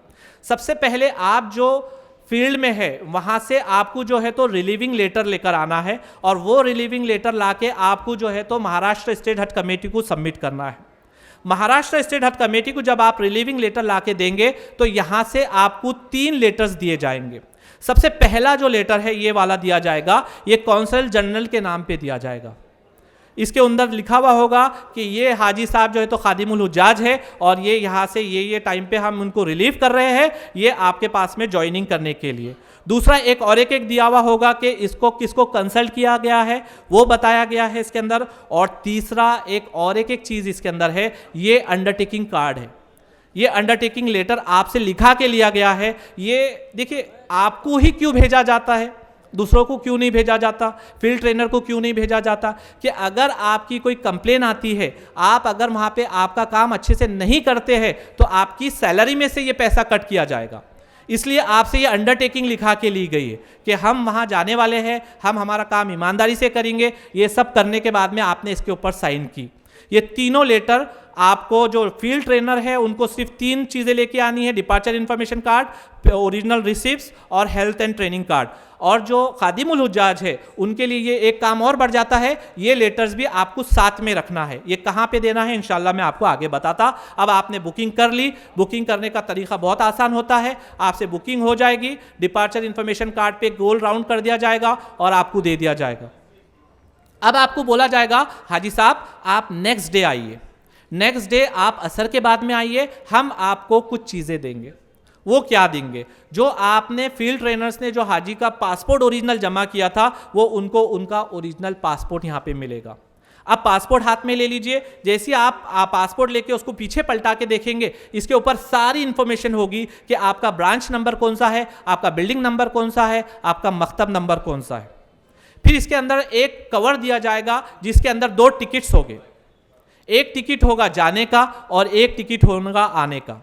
इसके बाद में स्टील का ब्रेसलेट इसमें दिया जाएगा और आपको यहाँ से जाने के लिए एक वीज़ा दिया जाएगा। तो आप हाजी साहब को ये वाज़े तौर पे बताइए कि वो वीज़ा अच्छे से खोल के पढ़ के देख ले। अगर उसमें उनके नाम का कोई करेक्शन है, कोई परेशानी है, तो वो तुरंत यहाँ पे बताइए, हम उसको करेक्शन करके दे देंगे। अगर वो वैसे ही लेके चले जाते हैं और एयरपोर्ट पे वहाँ कुछ उनको दुश्वारी होती है तो उनको कम से कम 2-3 घंटे वहाँ इंतज़ार करना पड़ेगा। अगर वो दुश्वारी दूर हुई तो ठीक, नहीं हुई तो उनकी वो टिकट उनको कैंसिल करना पड़ेगा और इसका पैसा वो हाजी से ही लिया जाएगा। ये चीज़ आप उनको बता दीजिए। इसके बाद में आपको वहाँ पे एक ऐसे 2 कार्ड दिए जाएंगे। इसके ऊपर आपको आपके जो सामान दिया जाएगा वो सामान के ऊपर इसको लगाना है। इसके ऊपर बारकोड स्कैनर होगा, इसके ऊपर आपका पूरा नाम, बिल्डिंग नंबर, सब चीज़ होगी। अगर आपका बैग कहीं पे भी गुम जाता है तो इंशाल्लाह ये आप तक के पहुंचाने का काम किया जाएगा। और इसका तरीका ऐसा होता है, एक बार अगर आपने हुक में अटका दिए तो फिर इसको डायरेक्ट कैंची से कट करना पड़ता है, निकलता नहीं है वो। तो आप हाजी साहब को ये भी बताइए कि ये ले लीजिए। इसके साथ में आपको 2 आइडेंटिटी कार्ड दिए जाएंगे। ये ब्लू साइज से जिसके ऊपर लिखा हुआ है आइडेंटिटी कार्ड, ये देख लीजिए। इसको ही आपको गले में डालना है शनाख्ती कार्ड के तौर पे। इसको ही क्यों बोल रहे हैं हम, जब आप इसका पीछे पलटाएंगे इसके ऊपर सारी डिटेल दी जाएगी कि आपका रूम नंबर कौन सा है, बिल्डिंग नंबर कौन सा है। और हाजी साहब को ये सारा सामान हम इस तवक्को से दे रहे हैं कि वो मुंबई एयरपोर्ट पे ही ये सारी सामान को पहनेंगे और वापस मुंबई पे आके ही इसको उनको उतारना है। ये आप स्ट्रिक्टली उनको ये बताइए। होता ये है, हाजी साहब जो है तो जोश में चले गए, हज्जन जो तो ज़ईफ़ है थोड़े से, वहाँ वो गुम जाते हैं, उनके पास कोई आइडेंटिटी कार्ड नहीं है, कुछ भी नहीं, उनको नाम भी नहीं आता बोलना, कैसे आपकी मदद की जाएगी। तो ये आप उनको बताइए। और खादिमुल हुज्जाज का ये काम होगा कि उनके जो अलॉटेड हाजी होंगे, उनके 200 हाजी होंगे, साथ में जाने वाले होंगे, तो आप सबका देख लीजिए और सबको ये इंस्ट्रक्शन दे दीजिए कि ये कार्ड आपके गले में से निकलना नहीं। एक और एक कार्ड होता है वाइट कलर का, इसके अंदर स्कैनर होता है, वो भी कार्ड उनको हाथ में ही लगाना है। वुज़ू भी आपको उसी अंदाज में करना है, उसको निकाल के वुज़ू नहीं करना है। अब जो हाजी साहब एक दिन पहले हमारे पास में आ गए तो हम रात में यहाँ पे जो है मुंबई एयरपोर्ट पे, मुंबई हज हाउस में और औरंगाबाद हज हाउस में आपका सामान हम लोग कबूल करते हैं। ये सामान आपसे ले लेते हैं और ये एयरपोर्ट पे लाके हम लोग देते हैं। तो उसको इस अंदाज में आप पैक कीजिए और इसका वज़न 20 किलो ही होना चाहिए। अगर ज़्यादा है तो आपको उसको निकाल देना पड़ेगा। अब ये आपकी सारी तैयारी हो गई अल्हम्दुलिल्लाह। अब आप जो है तो तैयार हो गए और चले गए मुंबई एयरपोर्ट या औरंगाबाद हज हाउस। यहाँ से बसों के ज़रिए आपको एयरपोर्ट पे लेके जाया जाएगा। ये जो बस की फैसिलिटी होती है, महाराष्ट्र स्टेट हज कमेटी इसको अंजाम देती है। ये हाजियों के लिए बस मुयस्सर करती है कि वो बस में बैठ के हाजी जो है तो एयरपोर्ट तक के जाए। महाराष्ट्र स्टेट हज कमेटी का बहुत बड़ा रोल है यहाँ पे सारे हाजियों को एयरपोर्ट तक के पहुँचाना। एक सबसे बड़ा काम ये होता है कि हाजी साहब ने तो रिपोर्टिंग करके चले गए, लेकिन महाराष्ट्र स्टेट हज कमेटी का और सेंटर का जो नुमाइंदे होते हैं वो दिन और रात नहीं देखते, दिन भर बैठ के उसके ऊपर स्टिकर लगाते हैं, उनके सारे डॉक्यूमेंट्स क्लियर करते हैं। अगर इसमें से कुछ भी कम हो जाता है तो हाजी को दुश्वारी ना हो। तो आप लोग ये भी बोलिए कि महाराष्ट्र स्टेट हज कमेटी के लिए आप तमाम दुआ भी कीजिए कि आपको इतनी सहूलत वो बख्श रहे। ये आप उनको बोलिए। अब आपने सारी चीज़ें ले लिए। जो हाजी साहब जो है तो एयरपोर्ट पे डायरेक्ट जाने वाले हैं, उन्होंने सारा डॉक्यूमेंट्स ले लिया। तो आप देखिए मुंबई छत्रपति शिवाजी टर्मिनल आपको यहाँ पे नज़र आएगा। जो मुंबई से जाने वाले हैं वो P9 पार्किंग 9, यहाँ पे आर्जी तौर पे जो है तो मस्जिद भी बनाई जाती है और यहाँ पे आपका एहराम बांधने का इंतज़ाम किया जाता है। तो हाजी साहब को बोलिए आप P9 पे जाइए और यहीं एहराम बांध लीजिए। हवाई अड्डे के अंदर जो प्रेयर रूम होता है वहाँ पे बहुत ज़्यादा रश हो जाता है और कभी कभी ऐसा हो जाता है कि आपको चलते चलते एकदम प्लेन के पास में जाके एहराम बांधना पड़ता है। तो ये दुश्वारी से आप बचिए और P9 में वहाँ पे आप वुज़ू कर लीजिए, तहारत कर लीजिए, इसके बाद में जो है तो एहराम बांध लीजिए। अब आपने एहराम बांध लिया। अब हज तमत तो आप लोगों को सबने बता दिया था, मैं एक थोड़ा सा शॉर्टकट में बता देता कि हज में उम्रे में जो है तो 4 काम करना है, 2 फ़र्ज़ है और 2 वाजिबात है। पहला फ़र्ज़ है एहराम का मुतान्ना नियत और तलबिया के साथ। दूसरा फ़र्ज़ है खाने काबा के मखसूद अंदाज में 7 चक्कर लगाना। ये 2 फ़र्ज़ है। अगर ये 2 फ़र्ज़ में से एक भी आगे पीछे हुआ तो उनका उम्रा नहीं होगा और वो गुनहगार भी होंगे। ये चीज़ उनको बता दीजिए। अगर वाजिबात में से कुछ कम ज़्यादा होता है, यानी दूसरा वाजिब जो है, पहला वाजिब ये है सफ़ा मरवा की सही करना और हलक या खसर करना। अगर ये भूल जाते हैं, आगे पीछे होता है, तो बकरा दम दे के उसको सारी चीज़ें कर सकते हैं। इंशाल्लाह वो आगे जो आएंगे वो डिटेल में बताएंगे उसको। अब आपको यहाँ पे 2 रकात नमाज दफील है, ये आपने पढ़ ली। अब आपको आपका सामान ट्रॉली पे रख दिया गया है। अब ये चीज़ आप बताइए, जो छोटे विलेजेस से आते हैं वो फर्स्ट टाइम एयरपोर्ट पे जा रहे हैं, उनको ये नहीं मालूम होता है कि ये ट्रॉली कैसे चलती है। ये ट्रॉली में ब्रेकिंग सिस्टम होता है, तो उनको ये बताइए कि ये ब्लू कलर से जो दबाते हैं नीचे, ये दबाएंगे तो इसके बाद में ही आपकी ट्रॉली रिलीफ होगी और आगे जाएंगी। अगर इसको नहीं दबाया तो वो आगे नहीं जाएगी। आप उनको ये बता दीजिए। जो गेट नंबर्स अलॉट होते हैं वो बता दीजिए कि 3 नंबर से जाना है तो 3 नंबर से जाइए। इसमें एक ख़ास चीज़ आप उनको ये बताइए कि हम इतने बड़े सफ़र पे जा रहे हैं। आप हाजियों को ये बोलिए कि आप लोग इतने बड़े सफ़र पे जा रहे हैं। ऐसा मत बोलिए कि वो हज्जन को तो कुछ समझता ही नहीं, पूरे पासपोर्ट टिकट पैसे सब हाजी साहब ने ले लिए। अब जब लाइन लगी तो हाजी साहब चले गए अंदर, अब हज्जन है बाहर। अब हज्जन अंदर कैसे जाए? वहाँ पे सिक्योरिटी अमला जो है तो आपका पासपोर्ट टिकट ये सब चीज़ चेक करके ही अंदर छोड़ता है। तो आप उनको ये बताइए कि आपका सामान आपके पास रखिए, उनका सामान उनके पास रखिए। उनका पासपोर्ट टिकट वीज़ा सब उनके पास दे दीजिए। अब ये सबसे पहले आपका पासपोर्ट चेक हो गया, वीज़ा टिकट चेक हो गया। अब अंदर आपको छोड़ा गया, आप ट्रॉली ढकेलते हुए आप अंदर गए। अंदर जाते ही आपको आपके सामान की स्कैनिंग करनी पड़ती है। अब हमने हाजी साहब को समझाया था भाई इसके अंदर ये चीज़ें मत रखो, लेकिन कुछ हाजी साहब ने रख लिए। अब उन्होंने एक्सक्यूज़ भी ऐसा देते, बोले हम थोड़ा दावतों में ज़्यादा मशगूल थे, बोले, और हम दावतों खानों में परेशान थे। अब हमारी बहू ने जो है ना पैकिंग कर दी। तो अब मैं काजी साहब को कहूँगा कि भाई बहू के लिए भी एक ट्रेनिंग का सेशन रखिए कि बहू को भी बताए क्या सामान उसमें ले जाए क्या ना ले जाए। तो ये देखिए, ये ऐसा सामान वहाँ पे खुल जाता है और ऐसा वहाँ पे आपका सारा सामान वहाँ पे निकाला जाता है। तो पावर बैंक भी इसके अंदर आप मत रखिए। जो हाजी साहब व्हील चेयर का इस्तेमाल कर रहे हैं उनके लिए खुसूसी हिदायत ये है कि ये व्हील चेयर आपके सामान में शुमार नहीं होता है। जो 20-20 किलो के जो बैग है आपके, अगर आपकी 50 किलो की भी व्हील चेयर है तो ये आपके लगेज में काउंट नहीं होगी वजन के अंदर। तो आप ये फ्री में लेकर जा सकते हैं, लेकिन इसको ले जाने का तरीका है। इसको आप खुला लेकर नहीं जा सकते, इसको आपको ऐसा रैपिंग करना पड़ता है। और एयरपोर्ट पे जो रैपिंग होती है वो बहुत महंगी होती है। तो आप रैपिंग के जो टेप्स है, बंडल है, वो साथ में रखिए। जैसे ही आप वहाँ पहुँच गए उसको रैप कर लीजिए। इसके साथ में एक और हिदायत उनको ये दीजिए कि बड़ी सी जंजीर साथ में रखें और एक छोटा लॉक साथ में रखें। ये क्यों रखना है? जब आप हरम शरीफ में अंदर गए और आपने सोचा कि मैं यहाँ नीचे बैठूँ थोड़ी देर, और व्हीलचेयर आपने वहाँ पे रखे, तो वो व्हीलचेयर वापस इंडिया आए तक मिलती नहीं आपको। वहाँ छोटे छोटे बच्चे भागते रहते, उठाते लेके चले जाते। इसलिए आप उनको बोलिए कि बड़ी सी व्हीलचेयर लेके जंजीर लेके जाइए, एक पिलर्स होता है वहाँ पे लगा के उसको लॉक कर लीजिए। जब हरम शरीफ से आएंगे उसको वापस लेकर आइए। अब आपके सामान का वज़न होगा यहाँ पे, अगर 20 किलो है तो ठीक है, ज़्यादा अगर हुआ तो आपको निकालना पड़ेगा या एक्सेस अमाउंट वहाँ पे भरना पड़ेगा। तो एक्सेस अमाउंट से बचने के लिए आप उनको ये सारी हिदायतें दीजिए कि 20 किलो के अंदर ही आपका सामान होना चाहिए। अभी आपने कर लिया, इसके बाद में आपको जाना पड़ता है आपका इमिग्रेशन के लिए। यहाँ से आपसे कुछ सवालात पूछे जाते हैं और आपके पासपोर्ट के ऊपर स्टैम्प मारा जाता है। वो पासपोर्ट पे स्टैम्प देख लीजिए। फिर आपका होगा कस्टम में कुछ सवालात आपसे पूछे जाते हैं। ये देखिए, मैं इंटरनेशनल रूल आपको बता रहा कि अगर हम फॉरेन में जब ट्रैवल करते हैं तो हम सिर्फ 25,000 रुपये इंडियन करेंसी लेके जा सकते हैं। 25,000 रुपये से ज़्यादा नहीं लेके जा सकते। आप जो भी कंट्री में जा रहे हैं उसको आपको कन्वर्ट करना पड़ता है। अब हम सऊदी जा रहे हैं तो हमको सऊदी रियाल में उसको कन्वर्ट करना पड़ता है।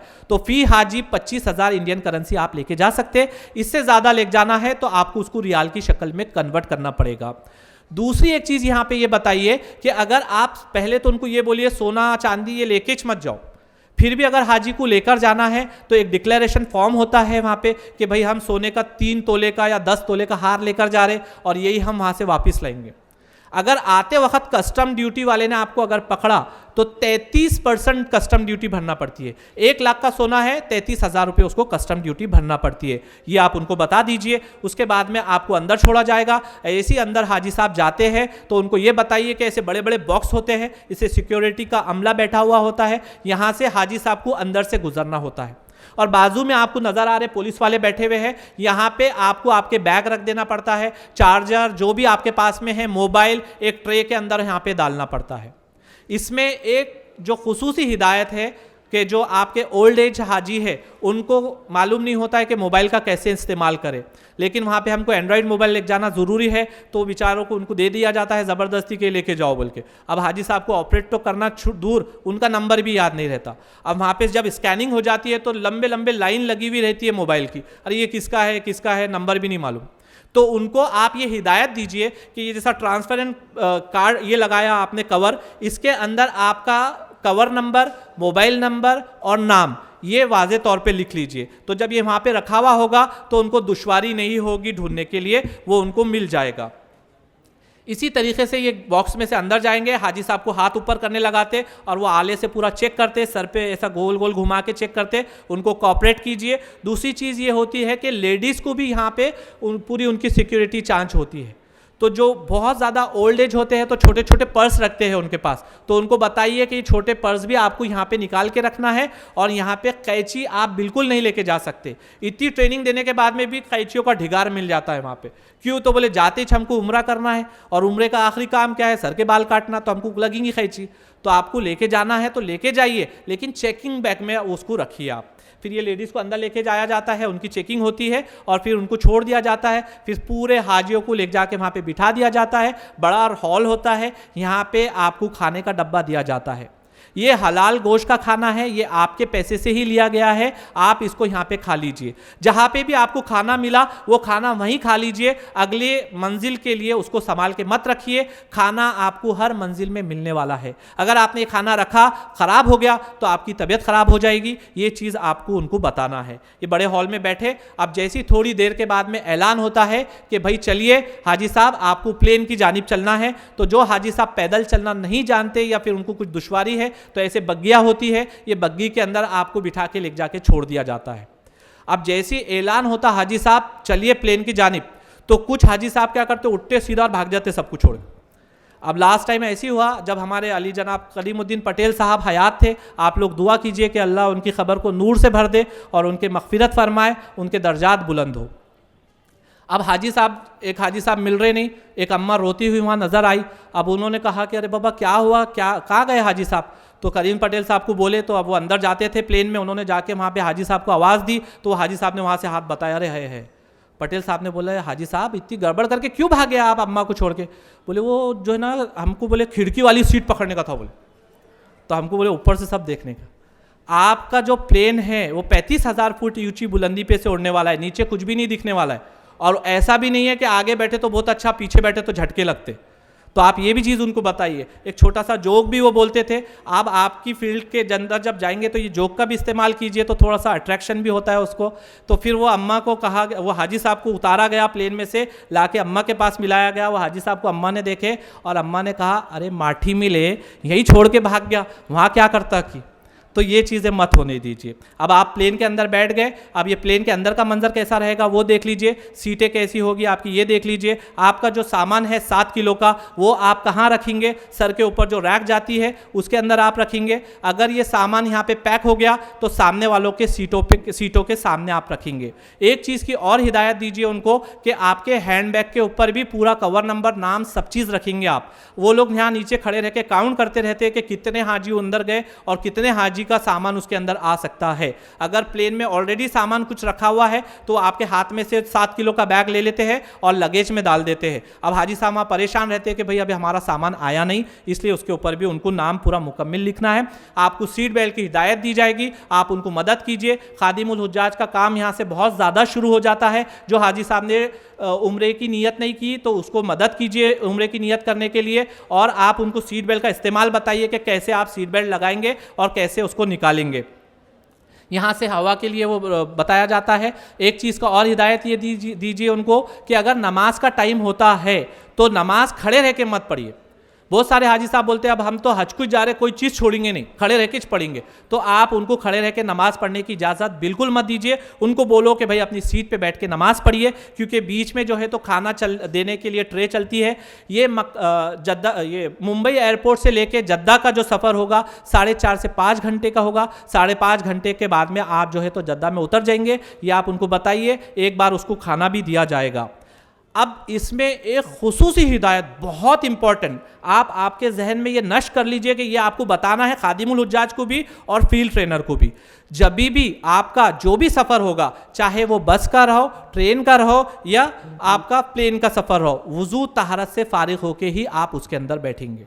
तो आप कोशिश कीजिए कि वुज़ू तहारत से फारिग होके ही अंदर बैठे, क्योंकि वुज़ू के अंदर होते नहीं है प्लेन में, और जो बाथरूम होते हैं वो भी बहुत छोटे होते हैं। लेकिन अब 4.5 घंटे का सफ़र है तो उसका इस्तेमाल भी हमको आना चाहिए। तो वो भी बताइए आप कि ये जो ऐसा एरो बना हुआ है, एक देखिए ये लाल कलर से बताया जा रहा है, जब तक के बटन को आप इधर नहीं करेंगे अंदर की लाइट इसकी नहीं जलती है। आप बटन को इधर करें, अंदर चले जाइए। अंदर जाते ही सामने मिरर के ऊपर एक सिंबल अगर ऐसा ब्लिंक करता रहा जिसके ऊपर सीट बनी हुई है, तो समझ जाइए कि अभी आपका प्लेन स्टेबल नहीं है और इसका इस्तेमाल नहीं कर सकते। आप आपकी सीट पे आके बैठ जाइए। अब आप अंदर चले गए, अंदर सांस लेने की तकलीफ हो रही या कुछ परेशानी हो रही, हाजी साहब को कुछ समझ रहा ही नहीं कि क्या करना, तो आप उनको ये बताइए कि अंदर एक ऐसा इंसान की शक्ल बनी हुई है, एक बटन होता है, ये बटन को जाके प्रेस कर दीजिए। जैसे ही वो ये प्रेस करेंगे बटन को, तो वो क्रू मेंबर्स को एक इंफॉर्मेशन देगा कि अंदर कोई हाजी है, वो तकलीफ़ में है, उसकी मदद की जाएगी बाहर से। इसमें एक चीज़ का और हिदायत मैं आपको देता चलूँ कि स्पेशली जब आप बाथरूम के लिए जाएंगे तो वहाँ पे पानी का इंतज़ाम बहुत कम होता है। अगर आप पॉटी भी करते हैं वहाँ पे, तो उसके लिए आपको टिश्यू पेपर का इस्तेमाल करना होता है। टिश्यू पेपर का आइडिया नहीं होता है तो आप उनको बता दीजिए कि टिश्यू पेपर कहाँ पे मिलेगा। दूसरी एक चीज़ ये है कि बहुत सारे ऐसे मेरी माँ बहनें होती है कि जिनको कुछ अय्याम होते हैं नापाकी के, अब एक्साइटमेंट में कि भाई हो जाता है कि उनकी डेट आगे होती है, लेकिन टाइम पे वो डेट आ जाती है। अब आप जो सारी चीज़ें इस्तेमाल करती हो वो सारी चीज़ें प्लेन के अंदर होती है। ये यहाँ पे एक बॉक्स बताया जा रहा है, इसमें वो सारी चीज़ें होती है, उसका इस्तेमाल आप वहाँ पे कर सकती हो। उसके बाद में अगर आपको वोमिटिंग आ रही है तो वोमिटिंग सामने वाले की सीट पे मत कर दीजिए। उनको ये बताइए कि वहाँ पे ऐसे कैरी बैग्स होते हैं, उसमें लॉक सिस्टम होता है, उसको खोलिए, उसमें वोमिटिंग करके उसको डस्टबिन में डालिए। इसके बाद में उनको वेस्टर्न कमोड का इस्तेमाल बताइए। बहुत सारे हाजी ऐसे होते हैं कि उसके ऊपर चढ़ के बैठ जाते, अब चढ़ के बैठ गए तो टूट जाता हो, टूटा तो कहाँ लगेगा आपको मालूम है। तो ये चीज़ आप उनको बताइए कि उसका इस्तेमाल कैसा होगा। हम जैसा बच्चे को बिठाते हैं राइटी पे या कुर्सी पे बिठाते हैं, इस टाइप से बैठ के उसका इस्तेमाल करना है। ये चीज़ आप उनको बताइए। अब अल्हम्दुलिल्लाह आपका प्लेन फ़िज़ाओं में है। लब्बैक अल्लाहुम्मा लब्बैक लब्बैक ला शरीक लक लब्बैक। एक बार पढ़ लेते हैं हम, क्योंकि अब महफिल जो है तो इसकी है हज की। मैं पढ़ता हूँ, आप तमाम भी मेरे पीछे पढ़िए। लब्बैक अल्लाहुम्मा लब्बैक। खाना बहुत अच्छा था माशाल्लाह, असर छोड़ नहीं रहा है, लेकिन देखिए लब्बैक को बा आवाज़ें बुलंद पढ़ना है, तो बा आवाज़ें बुलंद पढ़िए। आप सल्लल्लाहु अलैहि वसल्लम ने जब सहाबा को कहा कि लब्बैक पढ़ो तो उन्होंने ऐसी पस्त आवाज़ में पढ़ा, तो जिब्रील अलैहिस्सलाम आ गए वहाँ पे और उन्होंने कहा कि अल्लाह रब्बुल इज़्ज़त फरमाते हैं कि हमारे को आपके सहाबा का लब्बैक पसंद नहीं आया। तो सहाबा ने इतनी ज़ोर से लब्बैक पढ़ा, इतनी ज़ोर से लब्बैक पढ़ा कि उनके गले सुख्त हो जाया करते थे। लेडीज़ कम आवाज़ में पढ़ेगी, जेंट्स ऊंची आवाज़ में पढ़ेंगे। लब्बैक अल्लाहुम्मा लब्बैक लब्बैक ला शरीक लक लब्बैक इन्नल हम्दा वन निअमता लक वल मुल्क ला शरीक लक। अब आपका प्लेन जो है तो 4.5 घंटे के बाद में उस सरजमी पे लैंड कर गया, जद्दा पे आप लोग उतर गए। अब हमने आपको बोला था कि आपको खाना हर जगह दिया जाएगा और जहाँ खाना दिया गया जाएगा आप वहाँ पे खाना खा लीजिए। अब जब प्लेन में से आप उतरेंगे तो खादिमुल हुज्जाज ये उनको बताइए कि हाजियों को कि भाई अभी आपको ये जो खाना दिया जा रहा है उतरते वक्त, ये खाना अभी आपको नहीं खाना है। ये खाना पूरा कस्टम इमिग्रेशन सब होने के बाद में एक जगह होगी, वहाँ जाके आपको खाना खाना है। ये आप उनको बता दीजिए। लाइन से वॉशरूम हो गए, वॉशरूम पे चले जाइए, होल्डिंग एरिया ए में लेके जाया जाएगा। यहाँ पे हो सकता है कि कोई वबा फैली हो, तो यहाँ पे सऊदी गवर्नमेंट ये चाहती है कि भाई अगर कोई भी वबा फैली तो हमारे हाजियों को नुकसान नहीं होना, वो तुरंत उसके ऊपर इम्प्लीमेंट करते हैं और कुछ मेडिसिन आपको देते हैं, तो वो मेडिसिन खा लीजिए। हो सकता है कि पोलियो का डोज भी आपको पिलाया जाए। अब हाजी साहब बोलेंगे कि भाई हमने पोलियो का डोज बॉम्बे में भी पिया, यहाँ पे भी पिया, हमको बच्चे तो नहीं समझ रहे। तो आपको बच्चे नहीं समझ रहे, ये आपके सेहत के लिए उन्होंने आपको पिला रहे, वो आप बता दीजिए। यहाँ पे आपको कस्टम की एक लाइन लगानी पड़ती है। इसमें एक चीज़ का ख्याल रखिए कि आपको ये जो पट्टी होती है पीले कलर की, एक पैर पे नीचे बताई जाएगी, वो पट्टी के पीछे खड़े रहना है, ये पट्टी के आगे मत आइए। पट्टी के आगे आ गए तो वो चिड़ के पीछे ढकेल देते हैं और फिर आपको डबल से लाइन लगानी पड़ती है। ये आप बता दीजिए। यहाँ पे सबसे पहले आपका पासपोर्ट चेक होगा, आपके दोनों अंगूठों का थंब लिया जाएगा, आपकी आंखों की भी जो है तो फोटो ली जाएगी। ये सारी चीज़ें उनको बता दीजिए। यहाँ पे खादिमुल हुज्जाज के लिए स्पेशल एक काम और बढ़ जाता है कि आपका अगर कोई हाजी है उसका पासपोर्ट गुम जाता है या कोई मसला होता है तो आप वहाँ पे एक लेटर बनता है, वो लेटर बना के आप साथ में ले लेंगे और हाजी को दे देंगे कि भाई ये आपका जो है तो पासपोर्ट गुम गया, इसके लिए आपको वहाँ से एक लेटर मुहैया करना पड़ता है। अब आपने सारा सामान ले लिया, अब आपका जो सामान है वो पट्टा पे घूमता हुआ नजर आता है। यहाँ दो सूरत हाल हो जाती है, इसके लिए आपको यहाँ पे चाक चौकन रहना है। खादिमुल हुज्जाज का बहुत ज़्यादा इंपॉर्टेंट रोल यहाँ पे है कि यहाँ पे ये होता है कि वहाँ की जो मशीनरी होती है तो हाजियों का सामान डायरेक्टली जो है तो लॉरी में डाल के उनकी बिल्डिंग तक के पहुँचाया जाता है। और कभी कभी ये होता है कि वो सामान उनका पट्टे पे घूमता हुआ होता है, हाजी को उठा के बाहर तक के लेके आना पड़ता है। तो ये खादिमुल हुज्जाज को वहाँ पे कंफर्म करना है कि हमारा सामान डायरेक्ट बिल्डिंग पे जा रहा या पट्टे पे डालने वाले हैं आप, या आप उनसे पूछ लीजिए। अगर वो पट्टे पे आ रहा है तो आप आइए, आपका सामान उठा लीजिए और बाहर लेके आ जाइए। अगर कोई हाजी साहब का सामान मिसिंग होता है तो मिसिंग के लिए ऐसे जो आपके सामान यहाँ पे कबूल किया गया है उसकी चिट्ठी आपके टिकट के पीछे लगी हुई होती है, ये संभाल के रखना होता है। तो आप उनको बताइए, वहाँ के जो नुमाइंदे होंगे उसके ऊपर वो नंबर लिखेंगे कि ये नंबर का सामान आ गया और ये नंबर का सामान नहीं आया। अगर ये बिना एंट्री के हाजी वहाँ से निकलता है तो उसकी सामान की जिम्मेदारी हज कमेटी ऑफ इंडिया, स्टेट हज कमेटी की या खादिमुल हुज्जाज की नहीं रहेगी, ये आप उनको बता दीजिए। फिर आप बाहर आइए, आप हिंदुस्तानी रहनुमाई में, हिंदुस्तानी झंडे की रहनुमाई में बाहर आइए। बाहर आने के बाद में एक C10 पे हमारा एक ऑफिस है, वहाँ पे मेडिकल ऑफिस भी है और आपकी नुमाइंदगी के लिए बंदे भी वहाँ पे बैठे हैं। कोई हाजी साहब को कुछ मेडिकल इमरजेंसी आ जाती है तो C10 ये आप एयरपोर्ट पे जाइए, यहाँ पे इंशाल्लाह आपकी वहाँ पे मदद की जाएगी। अब ये पूरा काम हो गया। ये काम करने के लिए मैंने आपको फटाफट बता दिया क्योंकि टाइम मेरे पास कम है, स्लाइड्स बहुत ज़्यादा है, तो जितना हो सक रहा मैं आपको थोड़ा शॉर्ट में बता रहा हूँ। अब इसमें आपको यहाँ पे बिठाना है। यहाँ बिठाने के बाद में जो आपको खाने का डब्बा दिया गया था वो खाने का डब्बा हाजियों को यहाँ पे खिला देना है, क्योंकि जद्दा से लेके मक्के मुकर्रमा तक का सफ़र 4 से 5 घंटे भी इसको लग सकते हैं ट्रैफिक के उसमें, या फिर थोड़ा सा रुक के भी लेकर जाते हैं वो गाड़ियों को। तो यहाँ पे हाजी साहब को खाना खिला दीजिए, वुजू तहरा से फारिग कर लीजिए, फिर उनको बस में बिठा दीजिए। अब आपने जो ट्रॉली पे ढकेलते हुए बाहर बैग लेकर आए थे तो उसको ये लॉरी के अंदर रख दीजिए। अब इसमें एक चीज़ ये होती है कि सब हाजी जो है तो उनके बैग लेकर आते हैं, हैंड बैग, और कुछ हाजी वहाँ वॉलंटियर्स होते हैं, वो मदद के लिए आगे आते हैं, तो हाजी साहब उनके पास में बैग दे देते और बाद में जो हैंड बैग है वो लेते ही नहीं। फिर मक्का मुकर्रमा में 10 से 15 दिन के बाद में उनका हैंड बैग मिलता है, तो अपना हैंड बैग अपने हाथ में ही रखिए। ये आप उनको खादिमुल हुज्जाज स्ट्रिक्टली ये बोलिए कि अपना बैग अपने हाथ में रखिए। अब जैसे आप बाहर आ गए, यहाँ से आपके पासपोर्ट को सेव कर दिया जाता है। मौल्लिम का जो बंदा होता है, नुमाइंदा होता है, वो आप तमाम के पासपोर्ट ले लेता है उसके पास, हाजी गिनता है और बस में बिठा देता है। बस में बिठाने के बाद में अब आपकी बस जो है तो सीधा चली मक्के मुकर्रमा की जानिब। अब ये जो आपको नज़र आ रहा है रिहाल की शक्ल में, ये जो है तो ये हरम की चेक पॉइंट है। यहाँ नीचे जो तो लाइटें लगी हुई है। जो हाजी साहब हज कमेटी ऑफ इंडिया के ज़ेरे निगरानी, महाराष्ट्र स्टेट हज कमेटी के ज़ेरे निगरानी जा रहे हैं तो उनके जो बस होती है, बस के ऊपर एक स्टिकर लग जाता है कि ये हाजी महाराष्ट्र स्टेट हज कमेटी के ज़ेरे निगरानी आए हैं, तो आपकी बसों को वहाँ पे नहीं रोका जाएगा, आपकी बसें डायरेक्ट अंदर चले जाएगी। लेकिन आप ये हाजी साहब को बताइए कि अगर आप ताइफ जाते हैं या जिद्दा जाते हैं तो आप आपके शनाख्ती कार्ड, ये सारा सामान आप आपके साथ में रखो। आप जब वापस आएंगे तो आपकी 100% वहाँ पे चेकिंग होगी।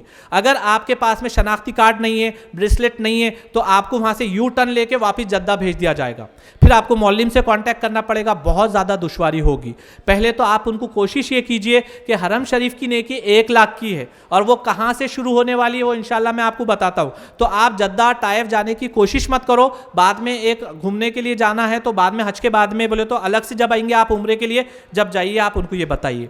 अब ये हुदूद हरम है, ये बताइए आप। और जब बस में अगर आप भी बैठे हुए होंगे, जा रहे होंगे, तो यहाँ से बाहर आप रहेंगे तो एक नेकी का बदला 1 लाख है। जैसे ही इसके अंदर आप जाएंगे तो एक नेकी का बदला 1 लाख यहाँ से चालू होने वाला है, वो आप बता दीजिए। वहाँ से डायरेक्ट वो आपकी बस को लेके मौलिम के दफ्तर पे आएगा, यहाँ पे आपका इस्तकबाल होगा, आपको जो है तो पीला फित्ता दिया जाएगा और उसका कार्ड दिया जाएगा। ये कार्ड ले लीजिए और पीला फित्ता अपने हाथ में पहन लीजिए और 3 से 4 दिन के बाद में आपको इकामा जारी किया जाएगा। इकामे का मतलब होता है कि इनके पासपोर्ट हमारे पास जमा है और ये यहाँ पे हज करने के लिए आए हैं। अब आपकी गाड़ी सीधा जद्दा में चले गई, अजीज़िया में चले गई। ये अजीज़िया का नक्शा होता है, ये नक्शे के अंदर आपकी बिल्डिंग कौन से साइड में है, कहाँ से जाना है, वो एकदम डिटेल दिया गया है उसके अंदर। तो ये खादिमुल हुज्जाज ये नक्शे को अच्छे से समझिए और ब्रांच ऑफिस से जाके ये नक्शे वहाँ से हासिल कर लीजिए। मीना के नक्शे हासिल कर लीजिए, अजीज़िया के भी नक्शे वहाँ से हासिल कर लीजिए।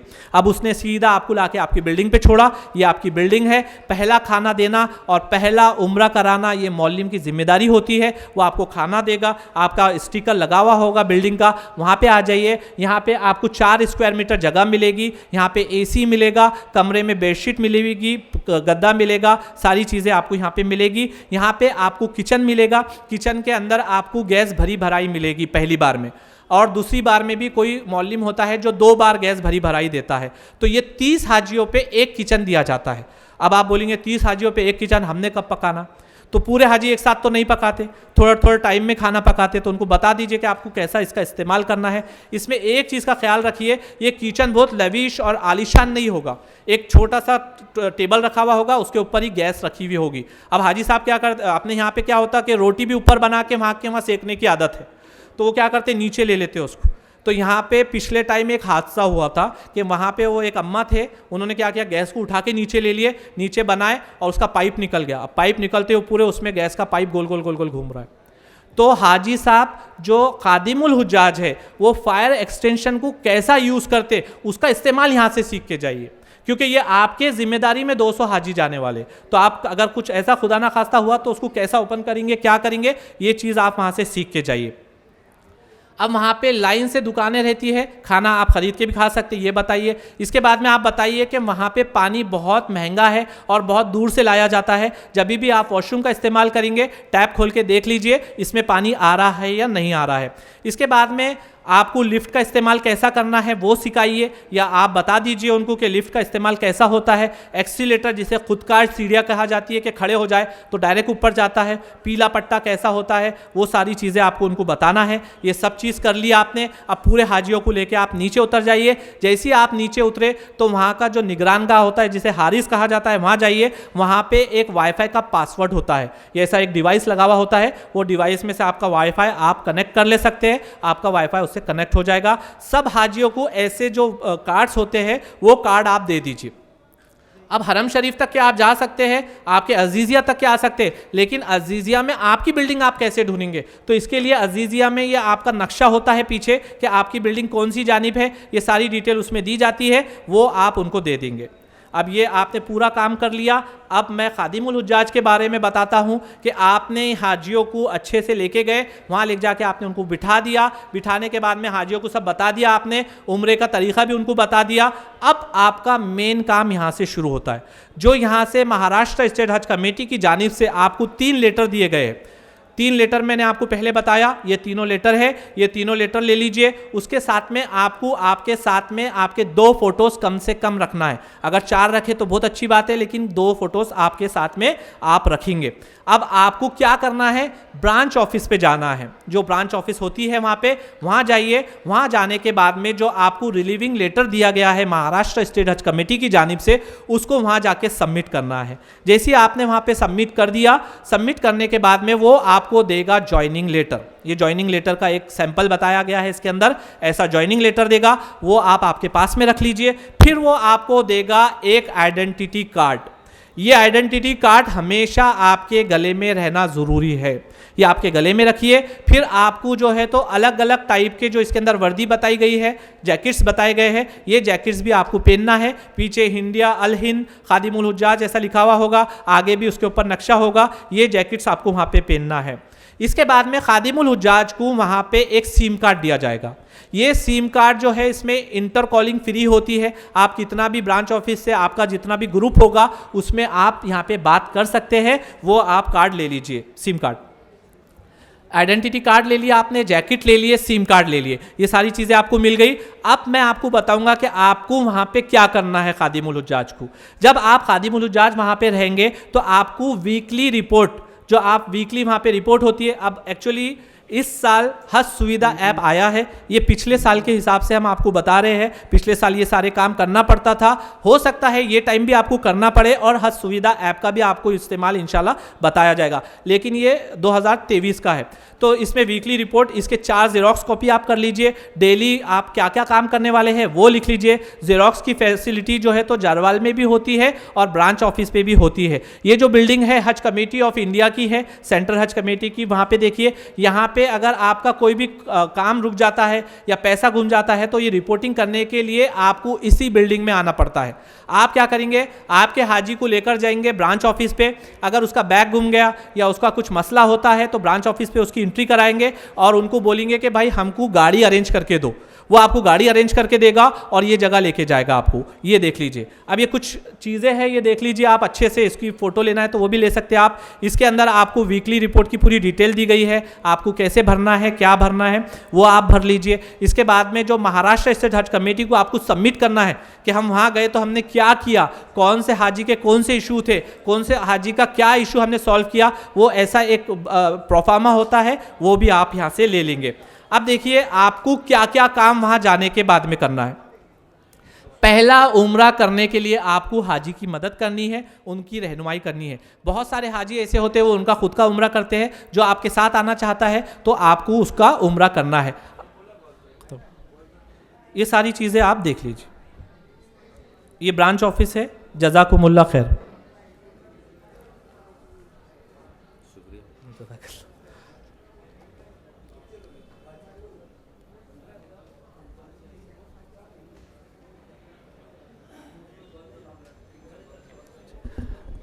महाराष्ट्र स्टेट हज कमेटी के जो चेयरमैन साहब हैं, इनका कहना है, इनका नहीं, ये बहुत ज़रूरी है, लाजमी है। ये वाज़े तौर पे मैं आपको ये बता दूं कि आपको आपका जैकेट पहन के रहना है।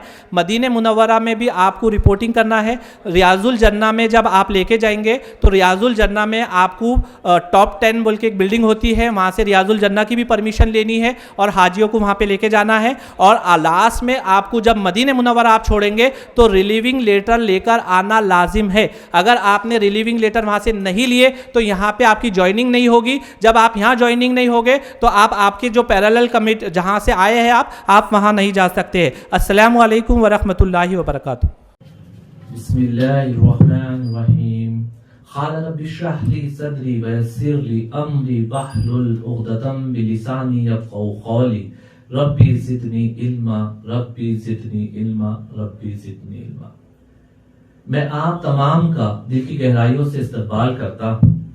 आप तमाम को पहले सेशन में हमने बताया कि आपका सफर कैसा होगा, कितने दिन का होगा, आप कहाँ पे जाएंगे, आपको क्या क्या करना है, सामान आपका कैसा होगा, आपको क्या क्या चीजें मिलने वाली है।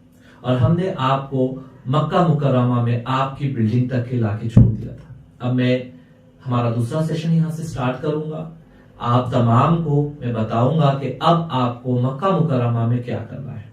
अब आप आपकी बिल्डिंग पे थे, बिल्डिंग पे अल्हम्दुलिल्लाह आपने आपकी तैयारी की, आप नीचे उतरे। जैसे ही नीचे आप उतरेंगे तो आपको वहां पे हारिस मिलेगा।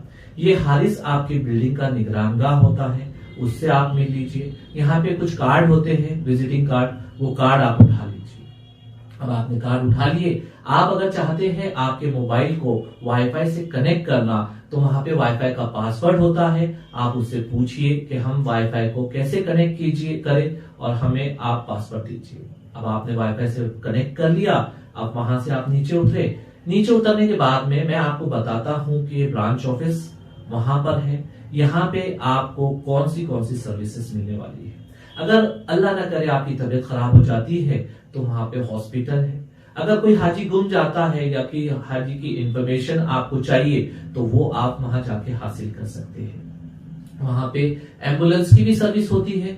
अगर हाजी साहब बिल्डिंग से बिल्डिंग से चल के ब्रांच ऑफिस तक नहीं जा सकते हैं तो उनको एम्बुलेंस दी जाती है। फिर वहां पे अगर हाजी साहब को एडमिट करने की नौबत आती है तो हमारा वहां पे मेडिकल सेंटर होता है। यहाँ पे 40 बेडेड हमारा हॉस्पिटल है। यहाँ पे हाजी साहब को जो है तो एडमिट किया जाता है। अब आपको यहाँ पे एक और सर्विस मिलेगी, आपको सिम कार्ड लेना है तो हमने आपको बताया था कि आप एयरपोर्ट से सिम कार्ड हासिल नहीं करेंगे, आप ब्रांच ऑफिस से जो है तो सिम कार्ड हासिल करेंगे। अगर आप चाहते हैं आपके जो सामान है 20 किलो है या उससे जायद है, इसको आपको चेक करना है तो आप ब्रांच ऑफिस पे जाइए। ब्रांच ऑफिस पे जाके आप उसको चेक कीजिए कि आपका सामान 20 किलो है या इससे जायद है। फिर आपको एक और कार्ड दिया जाएगा नुसूख का। ये कार्ड आपको हमेशा अपने गले में पहनना है। अब आपने सारी चीजें कर ली, आप वहां पे गए, वहां पे एक आर्जी तौर पे बस अड्डा बनाया जाता है। ये ब्रांच ऑफिस के पास में ही होता है, ये अजीजिया का पॉइंट होता है। ये यहाँ से बस आपको लेकर जाती है, फिर एक जगह पे बड़ा सा ग्राउंड होता है, वहां छोड़ दिया जाता है। वहां पे फिर आपको दूसरी बस में बैठना है और वो दूसरी बस आपको लेकर मक्का मुकर्रमा जाती है। इसमें एक चीज का खास तौर पे आप ख्याल रखिए कि आप देखिए 2 नंबर का अजीजिया का बस स्टॉप है। ये 2 नंबर की ही बस में आपको बैठना है और जो कलर बताया जा रहा है उसी कलर का कार्ड आपको दिया जाएगा। उसी कलर के कार्ड के बस में ही आप बैठेंगे तो आप आपकी बिल्डिंग तक आसानी से आ सकते हैं। जैसे कि ये लाल कलर की बस है और लाल कलर का कार्ड है, आप इसमें आएंगे तो इंशाल्लाह आप बराबर यहाँ तक के पहुंच जाएंगे। अब ये बस आपको ले जाके एक बीच में ले जाके छोड़ देती है, वहां से लाल कलर की बस या व्हाइट कलर की बस में बैठिए और इससे ही आपको खाने काबा में अंदर जाने की इजाजत है। जो बस में आप गए अजीजिया से, ये बस डायरेक्ट वहां नहीं जाएगी, ये बस आके यहाँ पे रुक जाती है। रुकने के बाद में आपको इसमें बिठा के, बस में बिठा के खाने काबा में अंदर छोड़ा जाता है। अब आप लब्बैक अल्लाहुम्मा लब्बैक लब्बैक ला शरीका लक लब्बैक इन्नल हम्दा वन निअमता लक वल मुल्क पढ़ते हुए आप जा रहे हैं। जैसे आप ऊपर चढ़ेंगे, ऊपर चढ़ते ही आपके सामने सहने हरम नजर आएगा, दूर दूर से आपको मीनारें नजर आएगी। अब आप आपकी जिंदगी भर की तमन्ना पूरी होने वाली है। आप अपने नजरों को फर्स्ट टाइम खाने काबा को देखने वाले हैं तो अपनी नजरें नीचे रखिए और आगे जाइए। अगर व्हील चेयर वाले कोई हाजी साहब है तो वहां पे एक सर्विस होती है जो हाजी साहब के लिए दी जाती है। इनसे आप बात कीजिए कि हमारे हाजी साहब व्हील चेयर पे है, आप पूरा उम्रा इनके करा लीजिए, आप कितना पैसा लेंगे पूछिए। कोई हाजी साहब यहाँ से 100 रियाल लेता है, कोई 120 रियाल लेता है, उनसे भाव कर लीजिए, उनको एक जगह बता दीजिए, वो पूरा उम्रा करा के आपके हाजी को आपके पास लाके छोड़ देगा। अब एक चीज का और ख्याल रखिए, अब आप खाने काबा में दाखिल होने वाले हैं और डेफिनेटली वहां पे बहुत ज्यादा रश होता है क्योंकि रहमत का समंदर होता है वहां पे। तो वहां जाने से पहले आप आपके हाजियों को बता दीजिए कि हम ये जगह पे अगर गुम जाते हैं तो हम इस जगह पे आके मिलेंगे। सबसे आसान जो होता है तो वहां तहरत खाने, वुजू खाने होते हैं। अब तहरत खाना अंदर खाने काबा के अंदर नहीं होता है, वुजू खाना होता है लेकिन तहरत खाना नहीं होता है। तो ये तहरत खाना आप देखेंगे जैसा ये 6 नंबर है, आपके जितने भी हाजी है आप उनको बता दीजिए कि भाई अगर हम अंदर घूमते हैं तो हम इस जगह आके मिलेंगे इंशाल्लाह, ये आप उनको बता दीजिए। फिर आप अंदर जाइए। अंदर जाने से पहले मक्का टावर की जानिब आप देखेंगे तो एक छोटी सी घड़ी होती है वहां, तो आप वहां पे उनको ये भी बता दीजिए कि भाई ये हमारी निशानी है या ये निशानी है। जो भी निशानी आप तय करेंगे आप वो बता दीजिए। फिर आप वहां से जो है तो अंदर दाखिल होइए। गेट नंबर 74 से आपको अंदर दाखिल होना है। जो एहराम की हालत में है सिर्फ उनके लिए ही मताफ में जाने की इजाजत है। जो एहराम की हालत में नहीं है उनको अंदर जाने की इजाजत नहीं दी गई है। आप इसका ख्याल करेंगे। अब आप अंदर दाखिल होइए। जैसे आप अंदर दाखिल होंगे तो आपको ऐसा ग्रीन कलर का बोर्ड नजर आएगा। इसका मतलब ये होता है कि हाजी साहब अभी हरम शरीफ में अंदर जाने की इजाजत है, मताफ खाली है, आप अंदर जा सकते हैं। अगर ये लाल कलर का हो जाता है तो आपको अंदर नहीं जाने दिया जाएगा। आप अंदर अपनी नजरों को नीचे रखिए, धीरे धीरे धीरे अंदर जाइए। जैसे आप अंदर जाएंगे तो आपके सामने ऐसा बोर्ड नजर आएगा, आपको यहाँ पे इस पे सारी डिटेल दी गई है कि अगर आपको मताफ में जाना है तो आप कौन से जानिब से जाएंगे। तो आप राइट टर्न ले लीजिए और आगे जाइए। जैसे आप आगे जाएंगे तो एक बड़ा सा बोर्ड आपके सर पे नजर आएगा। यहाँ पे लिखा होगा कि मताफ स्टार्ट हियर, यहाँ से मताफ स्टार्ट होता है। तो वहां जाने के लिए आपको खुदकार सीढ़ियां होती है, खड़े हो जाइए, डायरेक्ट आप नीचे उतर जाएंगे, या बाजू से छोटी सीढ़ियां होती है, वो सीढ़ियों से आप नीचे चले जाइए। अगर अंदर जाने के बाद में आपका वजू टूट जाता है तो ये यहाँ पे वजू करने की जगह है, गेट नंबर 74 और गेट नंबर 1 जो बड़े बड़े गेट्स है उसके नीचे वजू की जगह बनाई गई है। उसकी निशानी दे ऐसी है, जेंट्स के लिए ऊपर का बताया गया है, लेडीज के लिए नीचे का। अब आप अपनी नजरों को नीचे करिए, क्योंकि आपकी नजर अब खाने काबा पे पड़ने वाली है। अपनी नजरों को नीचे रखिए, लब्बैक पढ़ते हुए आगे जाइए। आगे जाने के बाद में एक जगह ऐसी देख लीजिए कि कोई आपको डिस्टर्ब ना करे, क्योंकि आपने जिंदगी भर मुंह मेरा खाने काबा की तरफ ये बोल के नमाज पढ़ा था, वो खाने काबा आपके नजरों के सामने आने वाला है। और खाने काबा पे पढ़ने वाली पहली नजर की दुआ कभी रद्द नहीं होती। तो आप खड़े हो जाइए, खड़े होकर अपनी नजरों को उठाइए, सामने आपको खाने काबा नजर आएगा। खूब गिड़गिड़ा के दुआ कीजिए, खूब रोइए और एक दुआ याद से कीजिए, ए अल्लाह मैं जब भी जो भी जायज दुआ करूं उसे कबूल कर ले। ये दुआ कबूल हो गई, अल्हम्दुलिल्लाह आपकी सारी जायज दुआएं कबूल हो जाएगी। फिर आप आइए, हजर अस्वद देख लीजिए, ये हजर अस्वद है। अगर हजर अस्वद आपको दूर से नजर नहीं आ रहा है तो खाने काबा के जो 4 कोने हैं उसमें एक कोना है जिसके ऊपर ऐसा फ्री हैंड लिखा हुआ है 1445 हिजरी। तो ये आप देख लीजिए, ये खाने काबा में ऐसी जगह लगा हुआ है कि आपको हजर अस्वद दूर से नजर नहीं आ रहा, तो ये फ्री हैंड डिजाइन आप देख लीजिए। अगर ये भी आपको समझ में नहीं आ रहा, काफी दूर है आप, तो आप अपोजिट साइड देखिए, तो वहां पे आपको एक ग्रीन लाइट नजर आएगी। ये मैं उम्रा आपको पूरा नहीं समझा रहा, मैं सिर्फ तैयारी की बात बता रहा हूँ आपको। उम्रे में इंशाल्लाह ये सारी डिटेल आपको बताई जाएगी। आपको सिर्फ हजर अस्वद कैसे पहचानना है उसका हमारे को एक एग्जाम्पल दिया गया है। तो आपने ग्रीन लाइट देख ली, अब आपने देख ली, फिर वहां से आप आगे बढ़ेंगे तो आपको एक खतीम नजर आएगा, ये खाने काबा का ही हिस्सा है, उसे देख लीजिए आप।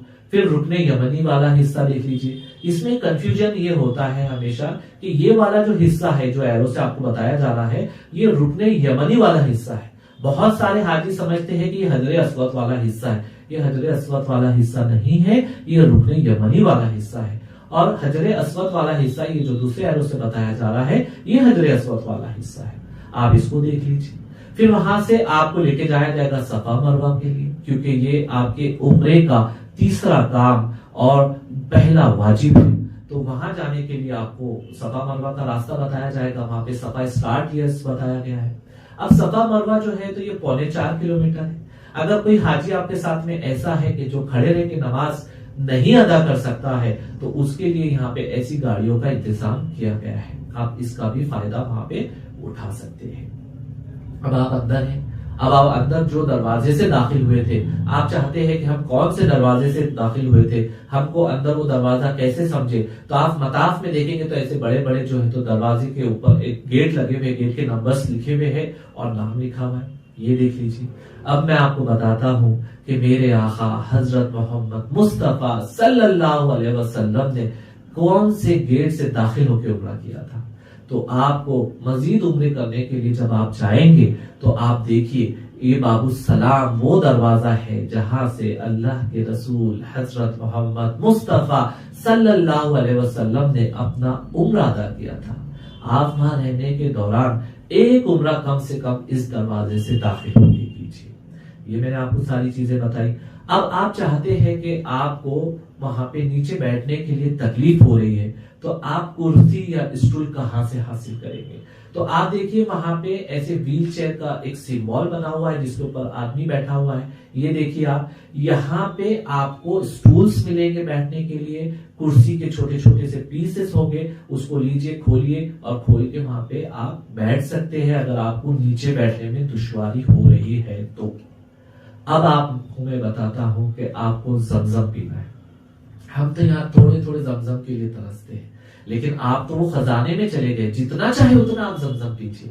लेकिन हम इंडिया से जो हाजी जा रहे हैं, हमको ठंडे जमजम की आदत नहीं होती है, ठंडे पानी की आदत नहीं होती है।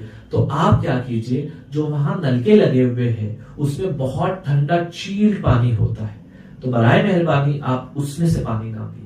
आपको कहां से पानी पीना है, ऐसे जो है तो कंटेनर्स लगे हुए होंगे वहां पे। ये 10 से 12 कंटेनर होंगे। उसमें एक कंटेनर ऐसा होता है जिसके ऊपर लिखा हुआ होता है नॉट कोल्ड, गैर मुबर्रद, यानी ये ऐसा पानी होता है जैसा हमारे घड़े का पानी। तो बराए मेहरबानी आप इस कंटेनर में से पानी पीजिए, तो इंशाल्लाह आपके गले खराब नहीं होंगे, आपको जुकाम नहीं आएगा, आपकी तबीयत अच्छी रहेगी। अब देखिए, आप वहां पे गए, वहां पे एक नमाज पढ़ने का सवाब 1 लाख है, लेकिन जमात से जब हम नमाज अदा करते हैं तो उसका दर्जा कितना होता है? 27 दर्जे। यानी एक नमाज आप जमात से अदा करते हैं यहाँ पे तो 27 नमाज का सवाब मिल रहा है। लेकिन खाने काबा में आप जब होंगे और एक नमाज आप जमात से पढ़ेंगे, 27 लाख नमाजें आपको पढ़ने का सवाब मिलेगा। तो वहां पे जो है तो अव्वल वक्त में नमाजें होती है। टाइम टेबल आप पूरा नोट कर लीजिए और कोशिश कीजिए नमाज से पहले आप वहां पे हाजिर रहें। अब वहां पे मैं आपको दूसरी चीजें भी बताता हूँ। आप जब खाने काबा में होगे तो आप निज़ाम रहमत देख लीजिए। उसके बाद में खाने काबा का दरवाजा, जिसे बाबे वो बताया जाता है, वो देख लीजिए। इसके बाद में मुल्तजिम आपको बताया जाएगा। मुल्तजिम ये वो जगह है जहां पे अल्लाह के रसूल हजरत मोहम्मद मुस्तफा सल्लल्लाहु अलैहि वसल्लम कभी ये गाल लगा के दुआ करते थे, कभी ये गाल लगा के दुआ करते थे। तो आप जब आपके उम्रे से फारिग हो जाएंगे तो उस टाइम में यहाँ पे जाइए, क्योंकि यहाँ ईतर बहुत ज्यादा लगा हुआ होता है। आपने मुल्तजिम देख लिया, अब आप बाहर आ गए, आपका उम्रा पूरा मुकम्मिल हो गया। बाहर आने के बाद में अब मैं आपको ऐसी जगह बताता हूँ जहां पे अल्लाह के रसूल हजरत मोहम्मद मुस्तफा सल्लल्लाहु अलैहि वसल्लम पैदा हुए थे। आप बाहर निकले, बाहर निकलने के बाद में आपको वो जगह सामने नजर आ रही है जहां पे अल्लाह के रसूल हजरत मोहम्मद मुस्तफा सल्लल्लाहु अलैहि वसल्लम पैदा हुए थे। ये यौम पैदाइश की जगह है। यहाँ म्यूजियम, लाइब्रेरी बना दी गई है, बावजूद है ये। फिर वहां से दुरूद शरीफ पढ़ के आप आगे आइए। आप चाहते हैं कि मैं खाने काबा में आराम करूं, तो खाने काबा में अंदर वो लेटने की इजाजत नहीं दी जाती है, वहां लेटने नहीं देते। थोड़ी देर बैठे तो बोलते हाजी साहब चलो, कुछ ना कुछ वहां करते रहे तो बैठने देते। आप चाहते हैं कि है मैं वहां पे ही थोड़ा सा आराम करूं, तो आप गेट नंबर 84 के सामने आइए। आपकी पीठ गेट नंबर 84 की जानिब कीजिए और सामने देखिए आप, तो आपको ये ऐसी मस्जिद वहां पे नजर आएगी। ये अबू बकर सिद्दीक रज़ी अल्लाह ताला का मकाम था, यहाँ पे मस्जिद बना दी गई है। यहाँ पे आप जाइए, वहां पे जाके आप आराम से आराम कर सकते हैं। यहाँ पे कोई मना नहीं करता है आप कितनी भी देर सोइए। यहाँ पे लेडीज की गेट्स मस्जिद अलग बनाई गई है, जेंट्स की मस्जिद अलग बनाई गई है। फिर ये सारा काम आपने कर लिया। अब आप चाहते हैं कि भाई मैं अपने अजीजिया जाऊं, तो अजीजिया जाने के लिए आपको खुदा ही बस स्टैंड पे जाना होता है, जो अंडरग्राउंड में जिसे बनाया गया है। तो वहां पे बोर्ड लगे होते हैं, वो बोर्ड आप देख लीजिए। बोर्ड देखने के बाद में आप खुदा ही बस स्टैंड की जानी चाहिए। लेकिन एक चीज का आप ख्याल रखिए, आप जैसे ही कोई फर्ज नमाज होती है तो तुरंत मत निकलिए। कम से कम आधा घंटा वेट कीजिए। आधा घंटा वेट करने के बाद में आप जाइए। क्यों? क्योंकि अगर आप तुरंत चले गए तो आपको काफी रश होगा वहां पे, और रश होने की वजह से आपको दुश्वारी हो सकती है। तो आप इसका खास तौर पे ख्याल रखेंगे। अब अल्हम्दुलिल्लाह आप खुद ही बस स्टैंड की जानिब चले गए। जैसे आप जाएंगे तो वहां पे आपको यही लाल कलर की बस में लेके जाया जाएगा और छोड़ दिया जाएगा। अगर आप 2 नंबर की बस से आए थे तो लाइन से 2 नंबर की बस खड़ी होगी, आप उसके अंदर बैठ जाइए। ये आपको आपकी ब्रांच ऑफिस के पास आपका जो अजीजिया का बस स्टैंड है वहां लाके छोड़ देगा। वहां से आपको मालूम है आपको कैसे चलना है। तो अल्हम्दुलिल्लाह इस अंदाज में आप जाएंगे, आपका उम्रा अदा करेंगे, और इसी अंदाज में आपको 24 से 25 दिन डेली हरम शरीफ जाना है। अब वहां रहते हुए आपको कुछ पर्सनल खर्चे भी करना है। सबसे पहला खर्चा है वहां पे खाना खाने का। देखिए हाजी साहब, वहां पे आप होटल में खरीद के खा सकते, आपने यहाँ से पकाने का थोड़ा बहुत सामान लेके गया, वहां आप बना खाना खा सकते, गैस आपको मिलने वाली है, किचन आपको मिलने वाला है। लेकिन हम पकड़ते हैं कि आप होटल में ही खाना खा रहे, तो एक हाजी को कितना खर्चा आएगा वहां पे? तो आप मोटी तौर पे पकड़िए कि 450 रियाल आपको लगने वाले हैं वहां खाना खाने के लिए। तो आपको फी हाजी 450 रियाल खाने के अलग से रखना है। फिर आपको वहां पे कुर्बानी देनी है। कुर्बानी ये आपकी इबादतों से जुड़ा है, आपको हुदूद हरम में ही कुर्बानी देना पड़ेगा हज के अय्याम में।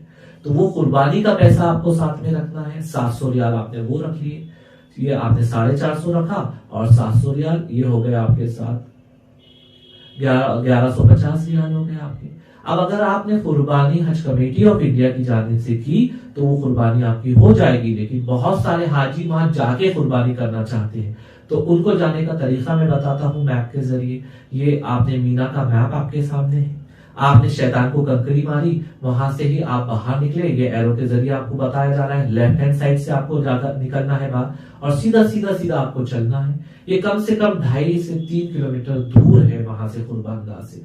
आप जैसे ही आगे जाएंगे तो आपको ऐसे टनल नजर आएंगे, वो टनल में से आप गुजर जाइए, फिर सीधी जानिब आप चलते रहिए। यहाँ पे बहुत सारे होटल्स भी रहते हैं, खाना भी खा सकते हैं आप, पानी पी सकते हैं, चाय पी सकते हैं। फिर आप आगे जाइए, जैसे आप आगे जाएंगे तो मेन कुर्बानगाह होगा, यहाँ पे जाइए आप कुर्बानी कर लीजिए। अब कुर्बानी करने के बाद में जब आप वापस आएंगे तो बहुत सारी वहां से बस की सर्विस या वहां पे जो है तो छोटे बच्चे ये टैक्सीज भी मिलती है, तो टैक्सी में बैठिए, आप उनको बोलिए कि हमको कुबरी अब्दुल अजीज पे छोड़ दीजिए, वहां पे आइए, वहां से आप आपके खेमे में आसानी से आ सकते हैं। ये पहला तरीका हमने आपको बताया। अब दूसरा तरीका मैं आपको बताता हूं कि वहां पे अदाई का जो कूपन है जो हज कमेटी ऑफ इंडिया की जानिब से आपने लिया, या आप वहां जाने के बाद में आपको लगा कि नहीं अब हम वहां तक नहीं जा सकते, तो आप ब्रांच ऑफिस से भी ये कूपन हासिल कर सकते हैं। ये कूपन के ऊपर एक नंबर होता है, ये नंबर आप देख लीजिए। हनफी मसलक के हिसाब से तरतीब लाजिम है, तो आप तरतीब से आपको कुर्बानी करनी है, मतलब सारे काम आपको तरतीब से करना है। तो अब बहुत सारे लोग कंफ्यूज होते हैं कि हमारी कुर्बानी हुई या नहीं, हम ये कैसे देखें। तो आपको आसान एक तरीका बताता हूं मैं। आप जो अदाई का जो वेबसाइट होती है उस पे जाइए, वहां पे आपको कूपन नंबर आपको जो दिया गया था, ये वाला कूपन नंबर, वो आपको वहां पे डालना है। जैसे आपने वहां पे डाला तो अगर आपकी कुर्बानी हो गई तो वहां पे आ जाएगा लिखे एग्जीक्यूट, यानी आपकी कुर्बानी हो गई। अगर वहां पे लिखा हुआ होता है पेंडिंग एग्जीक्यूशन, तो यानी आपकी कुर्बानी नहीं हुई। इस अंदाज में आपको वहां पे कुर्बानी करनी होगी। अब आपने एक उम्रा अदा किया, उम्रा अदा करने के बाद में जो चौथा काम होता है उम्रे का, वो होता है सर के बाल निकालना। तो वहां पे आप मक्का टावर में अगर जाएंगे तो ये 20 रियाल 25 रियाल आपसे हलक करने के लिए। अगर आप अजीजिया में जाके आपके सर के बाल निकालते हैं तो ये 10 रियाल में लेता है। आप रेगुलर अगर करने वाले हैं तो आप एक हजाम से बात कर लीजिए कि भाई हम रेगुलर उम्रे करेंगे, आप कितना पैसा लेंगे। तो अब जितने आप उम्रे करेंगे उतने पैसे आपको लगने वाले हैं वहां पे। तो ये भी एक खर्चा हमने आपको बताया। आप मजीद अगर उम्रे करना चाहते हैं किसी की भी जानिब से, तो आपको हुदूदे हरम से बाहर जाना होगा। सबसे नजदीक है हुदूदे हरम, ये इसे कहा जाता है तनीम। ये बस होती है वहां पे, वहां की बस सरकारी बस नहीं है, इसमें आप बैठ के जा सकते हैं। ये 5 रियाल लेगी मस्जिद आयशा तक जाने के और 5 रियाल लेगी मस्जिद आयशा से आने के। अगर आप टैक्सी से जा रहे हैं तो टैक्सी वाला 10 रियाल लेगा और 10 रियाल लेगा वापस आने के। लेकिन हमारा एक मशवरा है, जब आप टैक्सी का इस्तेमाल करें तो पहले आप जेंट्स बैठे, बाद में लेडीज को बिठाइए। अगर टैक्सी बीच में रुक जाती है, कुछ मसला होता है, तो पहले लेडीज को उतारिए, बाद में जेंट्स उतरे। इसको आपको खास तौर पे इसका ख्याल रखना है। और आप जब टैक्सी करके जाएंगे वहां पे, तो वहां वो टैक्सी छोड़ दीजिए, वहां से फिर दूसरी टैक्सी करके आइए। आपने 10 रियाल में बात की, आपको टाइम ज्यादा हो जाता है, फिर वो बोलता है नहीं मुझे 40 रियाल दीजिए, 50 रियाल दीजिए, बहस होती है। तो ऐसे ना करें। आप चले गए मस्जिद आयशा में, वहां में आपने नियत की और फिर आके आपने आपका उम्रा अदा किया। तो इस अंदाज में जितने आप उम्रे करेंगे, मैं पकड़ लेता हूँ 5 उम्रे आपने किए तो 5 रियाल 50 रियाल ये हो गए, 1150 वो हुए थे, अब 1200 रियाल आपके हो गए। अब एक जो खर्चा है हज कमेटी ऑफ इंडिया ने आपसे नहीं लिया। जैसे हमने उम्रा अदा किया था, उम्रे में 4 काम करना था हमको, वैसे ही हज में 9 काम करना पड़ते हैं, जिसमें 3 फर्ज है और 6 वाजिबात है। तो जो हमारा तीसरा फर्ज है तवाफे ज़ियारत, तो ये तवाफे ज़ियारत ये आपकी जाती जिम्मेदारी है, आपको जाके ही करना है, इसका पैसा आपसे नहीं लिया गया है। तो आप तवाफे ज़ियारत का जो सवारी का इंतजाम होगा वो आपको करना होगा। अगर आप कुबरी अब्दुल अजीज से सवारी लेते हैं तो ये 100 रियाल या 120 रियाल भी लेगा। लेकिन अगर आप वहां से नीचे उतरते हैं, बिन दाऊद मॉल है, वहां से आप सवारी करते हैं तो ये आपसे 50 रियाल लेगा। अगर आप कंकरी मारने के लिए जा रहे हैं वहां पे और 2 नंबर के जो फ्लोर है वहां से नीचे उतरने हैं, कम से कम आपको 1.5 से 2 किलोमीटर पैदल चलना पड़ेगा। अगर 1.5 से 2 किलोमीटर पैदल आप चल सकते हैं तो आपको वहां पे व्हाइट कलर की बस मिलेगी, ये हरम शरीफ तक आपको फ्री में ले जाके छोड़ेगी। तो ये तवाफ ज़ियारत का खर्चा आपका है। मैं 100 रियाल पकड़ लेता हूँ, 1200 रियाल हमारे वो हुए थे, 100 रियाल ये, ऐसे टोटल आपके 1300 रियाल हो गए हैं। अब आप वहां पे जितने भी दिन रहेंगे आप मजीद ज़ियारतें करेंगे। आप ऐसे मुकद्दस जगह पे जाएंगे जहां पे अल्लाह के रसूल गए थे, तो उसको जाने का अंदाज ये होता है कि आपके पास में कुछ बस वाले आते हैं, वो बोलते हैं हाजी साहब हम आपको सारी ज़ियारतें कराएंगे, सुबह में आप तैयार रहिए, हम आएंगे आपसे 20-20 रियाल लेंगे। आप उनके साथ में जाइए क्योंकि हिंदी बोलना जानते हैं, वो बस लेकर आएगा आपके पास। जब आप ये बस में बैठेंगे तो एक चीज का आपको खास तौर पे ख्याल रखना है, इसके ऊपर नंबर पड़े हुए हैं, जैसा इसके ऊपर है 307 नंबर, तो 307 नंबर की ही लाल बस में बैठेंगे आप तो आप यहाँ पे आ सकते हैं। अगर आप कोई दूसरी बस में बैठ जाएंगे तो कोई और जानिब आपको वो ले जाके छोड़ देगा, इसका खास तौर पे ख्याल रखिए। वो सबसे पहले लेके जाएगा आपको गारे सूर। गारे सूर ये वो पहाड़ी है जहाँ पे अल्लाह के रसूल हज़रत मोहम्मद मुस्तफ़ा सल्लल्लाहु अलैहि वसल्लम ने हिजरत के टाइम पे आराम फरमाया था। अबू बकर सिद्दीक रज़ियल्लाहु ताला भी साथ में थे। ये जो पहाड़ी है 5000 फीट ऊंची बुलंदी की पहाड़ी है। यहाँ पे ऊपर चढ़ना कोई इबादत में शुमार नहीं है, बावजूद रहिए नीचे से ही दुरूद शरीफ पढ़ लीजिए। इसकी हिस्ट्री थोड़ी सी मैं आपको बता देता हूँ। जब अल्लाह के रसूल यहाँ पे गए थे तो कबूतर ने अंडे दे दिए थे, मकड़ी ने जाला बुन दी थी। इंशाल्लाह ये सारी डिटेल और दूसरे हमारे स्लाइड्स में आएगी, वो हम आपको बताएंगे। फिर वहां से वो सीधा ले जाएगा आपको मस्जिद खैफ। मस्जिद खैफ ये मीना की वादी में है। जब आप हज के अय्याम में होगे तो ये मस्जिद पूरी आपको पैक मिलेगी। आप अभी जियारतों के लिए गए हैं तो वहां जाइए, 2 रकात नमाज तहतुल मस्जिद अदा कर दीजिए। फिर वहां से वो आपको मीना की वादी में लेके जाएगा। ये बहुत इंपॉर्टेंट है मीना की वादी। इसको जब आपको हज के 5 दिन में बताया जाएगा तो इसको आप आराम से पूरा समझिए, तो इंशाल्लाह आप फिर मीना की वादी में कहीं पे भी घूमेंगे नहीं। ये मीना की वादी में आपको 5 दिन रुकना है, ये आपने देख लिए। फिर आप आपका एक बैग पैक करेंगे। जब आप मीना जाएंगे तो मीना को जाने के लिए आपको 6 दिन पूरे उतनी मेडिसिन रखना है, थोड़े से गर्म कपड़े रखना है, खाने पीने की अशिया रखना है, एक नया लिबास रखना है, एहराम का एक सेट आपके साथ में रखना है, आपको मैप रखना है, उसके बाद में ब्रेसलेट जो आपको दिए गए हैं वो रखना है, आइडेंटिटी कार्ड आपको वहां दिए जाएंगे वो रखना है, स्टील का बेल्ट आपको साथ में रखना है। ये आपके 5 दिन का जो बैग होगा 5-6 दिन का वो पूरा आपको बना लेना है। अब मैं आपको बताता हूं जब आप मीना, अरफात और मुजल्फा में होगे तो उसके बोर्ड कैसे होते हैं और आपको हुदूद में कैसे रहना है। सबसे ऊपर देखिए मीना का बोर्ड है। आपको 5 दिन जो मीना में होना रहना है तो ये हुदूद के अंदर रहना है। Meena start here. अरफात का बोर्ड पीले कलर का है और नीचे मुजल्फा का जो बताया जा रहा है वो देख लीजिए। मीना को 7 हिस्सों में बांटा गया है, वो आपको देख लीजिए। अब इसमें जो जोन के बोर्ड है, बड़े बड़े बोर्ड आपको नजर आ रहे हैं, 3 नंबर का, 4 नंबर का, तो आपको कौन से जोन में बिठाया जाएगा, कौन से जोन में आपको भेजा जाएगा वो आपके मौलिम से आप मालूम कर लीजिए और आप वहां जाइए। फिर आपको ये कार्ड साथ में रखना है। फिर आपको वहां पे टेंट दिए जाएंगे, टेंट और खैमे होते हैं वहां पे। एक मौलवी के जेरे निगरानी 5000 हाजी होते हैं, तो ये ऐसे खैमे और टेंट वहां पे आपको अलॉट किए जाएंगे। आप मीना में जब बाहर होंगे तो आप बाहर आइए, आपके पास में एंड्रॉइड मोबाइल होगा, वो एंड्रॉइड मोबाइल से आप ये पोल की फोटो खींच लेंगे। जब आप ये पोल की फोटो खींच लेंगे, जब आप जमरात पे जाएंगे, जब आप अरफात पे जाएंगे और जब वापिस आप मीना में आएंगे तो इंशाल्लाह आपको परेशानी नहीं होगी। आप ये पोल बता दीजिए किसी को भी ये पोल कहाँ पे है। और जो हाजी साहब अपना लोकेशन शेयर करना जानते हैं तो वो अपना लोकेशन शेयर कर लीजिए अपने टेंट के पास से। तो जब आप वापस आएंगे, अगर आपका खैमा आपको नहीं मिल रहा है तो आप लोकेशन डालिए, इंशाल्लाह आप आपके खैमे तक आसानी से आ जाएंगे। इस अंदाज में आपको करना है। और हज के 5 दिन में इंशाल्लाह ये सारी डिटेल आपको बताई जाएगी कि आपका खैमा कैसे ढूंढना है, कौन से पोल को कैसा समझना है। ये हज के 5 दिन में इंशाल्लाह आपको ये सारी डिटेल बताई जाएगी। ये मर्दों के खैमे अलग होते हैं और लेडीज के खैमे अलग होते हैं।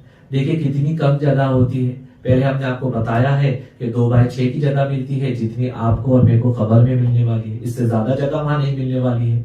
फिर वहां पे एयर कूल खैमे होते हैं, वो ठंडी ठंडी हवाएं आती है। बीच में चलने की जगह बताई गई है आपको।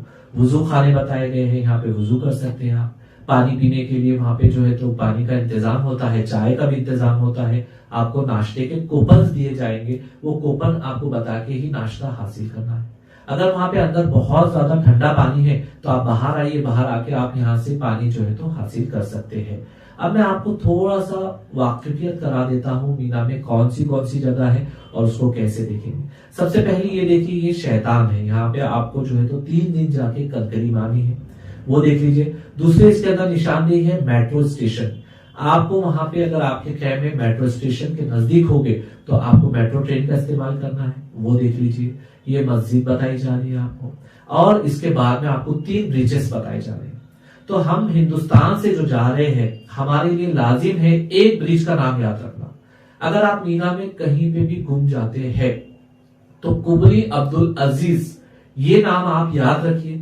आप मीना में कहीं पे भी घूमते हैं उसको बोलिए कुबरी अब्दुल अजीज, आइए कुबरी अब्दुल अजीज पे, कुबरी अब्दुल अजीज के इस जानिब या कुबरी अब्दुल अजीज के इस जानिब आप लोगों के खेमे होंगे, ये आप समझ लीजिए।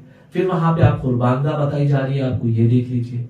हम दुआ करते हैं अल्लाह रब्बुल इज्जत ये स्लाइड की नौबत ना लाए, लेकिन अगर आपकी वहां रहते हुए तबियत खराब होती है, कोई परेशानी आती है, तो आप देखिए वहां पे ये एच बोल के बड़े बड़े हैमर्स के लैंप होते हैं, उसके ऊपर एच लिखा हुआ होता है, यानी ये हॉस्पिटल है, ये देख लीजिए। अब मैं आपको बताता हूँ कुबरी अब्दुल अजीज की फोटो कैसा होता है। कुबरी अब्दुल अजीज, ये कुबरी अब्दुल अजीज की फोटो है। यहाँ पे एक और चीज आप ख्याल कीजिए कि अगर आप वहां कहीं गुम जाते हैं तो यहाँ पे आप ऐसे शख्स को तलाश करेंगे जिसने ऐसी वर्दी पहनी, ये इंडिया से ही भेजे गए। ऐसे वर्दी में जो आपको शख्स नजर आएगा ये आपकी मदद करेगा।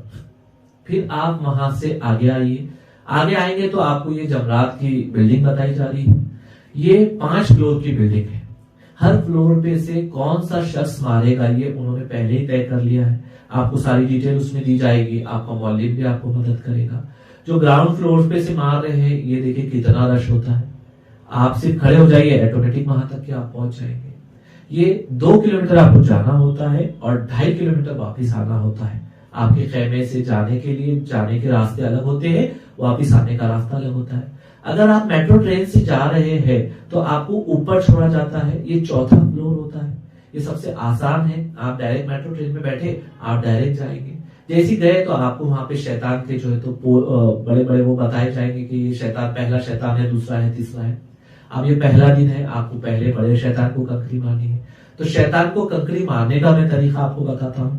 देखिए ये जो निशान बताई जा रही है रॉन्ग की, यहाँ खड़े रह के आपको शैतान को कंकरी नहीं मारना है। ये जो शैतान की वॉल है ये 35 फीट लंबी है, तो आपको कम से कम 40 फीट उसको क्रॉस कर देना है दूर से जाके, और जैसे ही क्रॉस कर लेंगे आप तो फिर आप जाइए तो सामने से एकदम आसानी से आप जा सकते हैं, जैसा एरो के जरिए बताया जा रहा है। हाथ में आपने अपने कंकरी रखी, कलमे शहादत की उंगली में रखा, बिस्मिल्लाह अल्लाहु अकबर, 1 2 3 4 5 6 7, इस अंदाज में आपको वहां पे कंकरी मारनी है। पूरी कंकरी उठा के एक साथ मार लिए तो वो एक ही काउंट होगी, इसका आपको ख्याल रखना है। फिर आप वापस वहां से निकलिए। निकलने के बाद में अगर आप मेट्रो ट्रेन से जा रहे हैं तो ये ऐसे बैरिकेड्स होंगे, आपके हाथ में जो है तो लगा हुआ है टिकट, ऑटोमेटिक वो खुलेगा, आपको जो है तो ट्रेन के स्टेशन तक पहुंचाया जाएगा। तो आपको इस अंदाज में वहां पे जाके कंकरी मारनी है। फिर वहां से आपको वो लेके जाएगा मस्जिद निमरा। मस्जिद निमरा ये बंद होगी, बावजूद रहिए, 2 रकात नमाज तहतुल मस्जिद अदा कर लीजिए।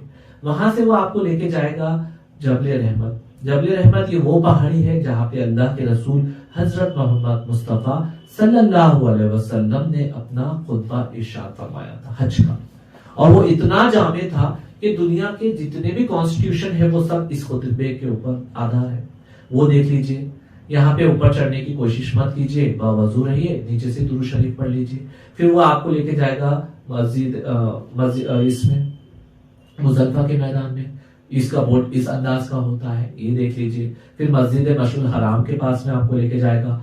हज के अय्याम में जो रात में आप यहाँ रुकने वाले हैं उस टाइम में यहाँ पे जगह नहीं मिलेगी, बावजू रहिए। आप जब जियारतों के लिए जाएंगे तो यहाँ पे 2 रकात नमाज तहतुल मस्जिद पढ़ लीजिए। फिर वो आपको लेके जाएगा सुलह हुदैबिया।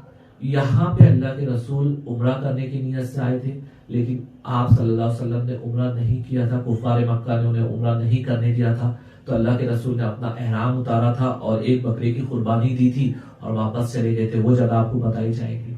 ये वो जगह है जहाँ पे अल्लाह के रसूल का खैमा मुबारक था। बावजू है ये दुरूद शरीफ पढ़िए। फिर आपको लेके जाएगा वो जाराना। यहाँ से अल्लाह के रसूल ने उम्रा अदा किया। तो हमारी आपसे दरख्वास्त होगी तो आप एक अपना एहराम की जोड़ साथ में लेके जाइए और यहाँ पे आप गुस्ल कीजिए। ये वो कुआं है जिसके पानी से अल्लाह के रसूल ने गुस्ल फरमाया था और फिर अल्लाह के रसूल ने जो है तो अपना उम्रा अदा किया था। आप यहाँ से उम्रा कर लीजिए।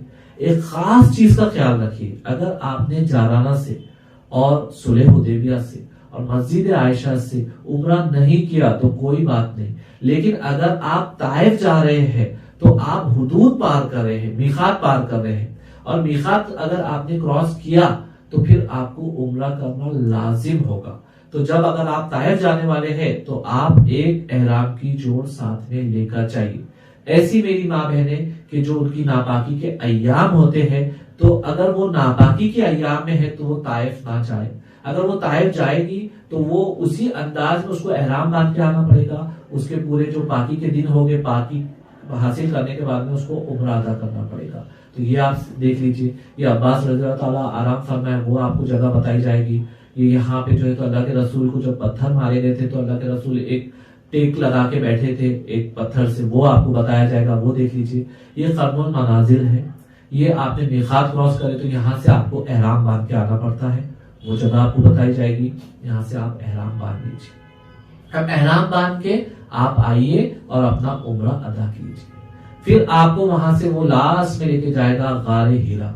गारे हीरा ये 2000 फीट ऊंची बुलंदी की पहाड़ी है। ऊपर चढ़ना कोई इबादत में शुमार नहीं है। बावजू रहिए, 2 रकात यहाँ बावजू रहिए और नीचे से ही दुरूद शरीफ पढ़ लीजिए।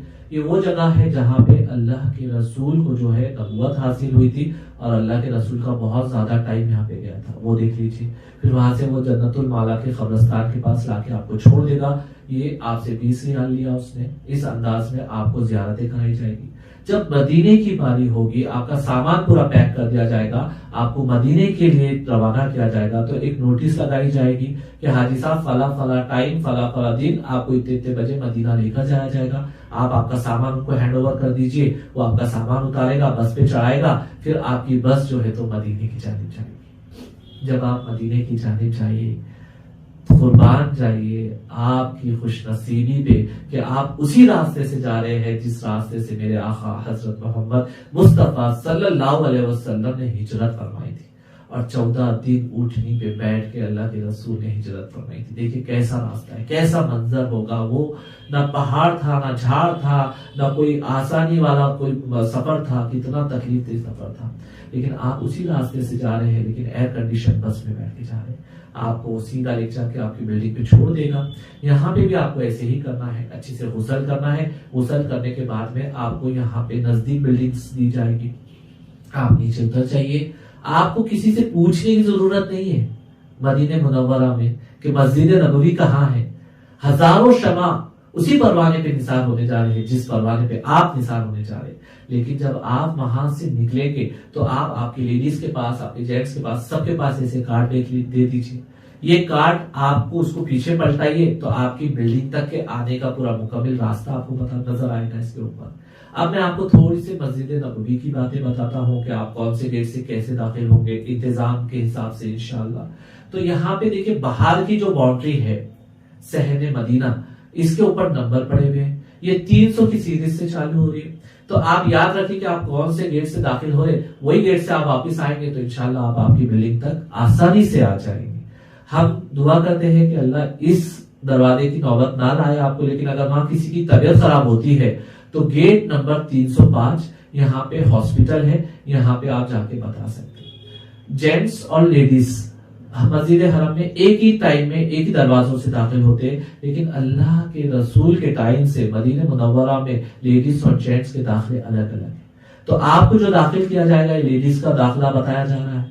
इनके दरवाजे स्टार्ट होते हैं 25, 26, 27, 28, 29, 30। ये दरवाजों से लेडीज के दाखिले होते हैं। अब आप जब अंदर दाखिल हो रहे लेडीज उनकी सेक्शन में जाएंगे, आप आपके सेक्शन में जाएंगे, तो आप बाहर आने के बाद कहाँ पे मिलेंगे? तो मदीने का जो अंदर मस्जिद नबवी का जो सहन है वहां पे ऐसे टॉयलेट्स बने हुए हैं। इसके ऊपर भी नंबर पड़े हुए हैं, 207 नंबर का टॉयलेट। तो आप उनको ये बताइए कि 207 नंबर के टॉयलेट से आप हम लोग जहां पे भी जा रहे हैं आप आपकी इबादतें कर लीजिए, बाहर आइए, आने के बाद में हम ये 207 के पास में मिलेंगे, यहाँ से फिर हम लोग साथ में जाएंगे। इस अंदाज में आपको बताना है। फिर अल्लाह के रसूल को सलाम पेश करने का तरीका आपको बताया गया है इंशाअल्लाह पूरा। तो ये वहां का निशानदेह है कि यहाँ से अल्लाह के रसूल को सलाम पेश करने के लिए जाएंगे। एक चीज और बताई गई है इसके अंदर कि यहाँ से आगे आपने नहीं आना, क्योंकि इमाम इसके पीछे खड़ा है, ये आप देख लीजिए। फिर रियाजुल जन्ना में जाने के लिए आपको नुसूख का ऐप डाउनलोड करना है और उससे आपको जो है तो वो लेना है। ये नुसूख के ऐप का आप एग्जांपल बताया गया है और जो टाइम आपको दिया गया है वही टाइम में आपको वहां पे रहना है। अगर इससे ज्यादा टाइम हो जाता है तो फिर आपका वो स्लॉट खत्म हो जाएगा, फिर आपको दोबारा वहां जाने नहीं दिया जाएगा। अगर आपके मोबाइल से वो बुक नहीं हो रहा है तो वहां पे मदीना मुनव्वरा में रियाजुल जन्ना के पास के लिए आप IHPO के पास में जाएंगे। यहाँ से भी आप वो परवाना हासिल कर सकते हैं। गेट नंबर 39 से आप अंदर दाखिल होंगे, ये मर्दों के लिए है। गेट नंबर 35 और गेट नंबर 37 यहाँ से लेडीज के अंदर जाने का दाखिला है। ये जब रियाजुल जन्ना में जाएगी तो इस दरवाजों से दाखिल होगी, उनको भी पास दिया जाएगा। अब मैं आपको बताता हूँ, जैसे आपने वहां पे जियारतें की थी मक्का में, वैसे ही मदीने में भी आपको जियारतें करनी है। जेर जमीन ऐसा खजाना और कहीं नहीं जो जन्नतुल बकी में। तो आप ये देख लीजिए, वहां पे अंदर जाइए, सुबह फजर के बाद और असर के बाद आप जा सकते हैं। वहां पे जाइए, वहां पे आप जो है तो सलाम पेश कीजिए। लेडीज को अंदर जाने का इजाजत नहीं होती है, जेंट्स अंदर जा सकते हैं। फिर वहां से वो लेके जाएगा आपको मस्जिद जुमा। मस्जिद जुमा ये वो मस्जिद है जहाँ पे अल्लाह के रसूल ने पहला जुमा अदा किया था। फिर वो खजूर के बागात में आपको लेकर जाएगा, वो देख लीजिए। फिर आपको लेके जाएगा मस्जिद खुबा। मस्जिद खुबा ये वो मस्जिद है जहाँ पे 2 रकात नमाज अदा करने का सवाब एक मकबूल उम्रे का है, तो वो देख लीजिए आप। फिर वो आपको लेके जाएगा मस्जिद खुबा, आपने देख लिया। वहां से आपको लेके जाया जाएगा मस्जिद किबलतैन, 2 किबले वाली मस्जिद, वो देख लीजिए। वहां पे आपको नए किबले की जानिब नमाज अदा करनी है। वहां से आपको लेके जाएगा ओहद की पहाड़ी। यहाँ पे बहुत बड़ी जंग हुई थी, जंग ओहद के नाम से। यहाँ पे अल्लाह के रसूल के दंदाने मुबारक शहीद हुए थे और 70 सहाबा यहाँ पे शहीद हुए थे। तो उनका मकबरा है वहां पे बावजूद है ये, वहां जाके वहां पे आप दुरूद शरीफ पढ़ लीजिए। वहां से वो सीधा लेके जाएगा आपको मस्जिद खंदक। यहाँ पे खंदक की बहुत बड़ी जंग हुई थी। इंशाल्लाह ये सारी डिटेल इस मदीने मुनव्वरा की ज़ियारतें और मदीने मुनव्वरा के आदाब में पूरी तफसील में बताए जाएंगे। मैं सिर्फ आपको खर्चे वाली बात बताता चलूं।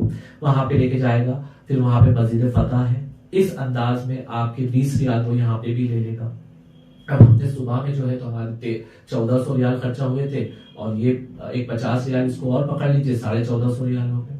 फिर आपको वहां पे जो है तो खजूर खरीदनी है।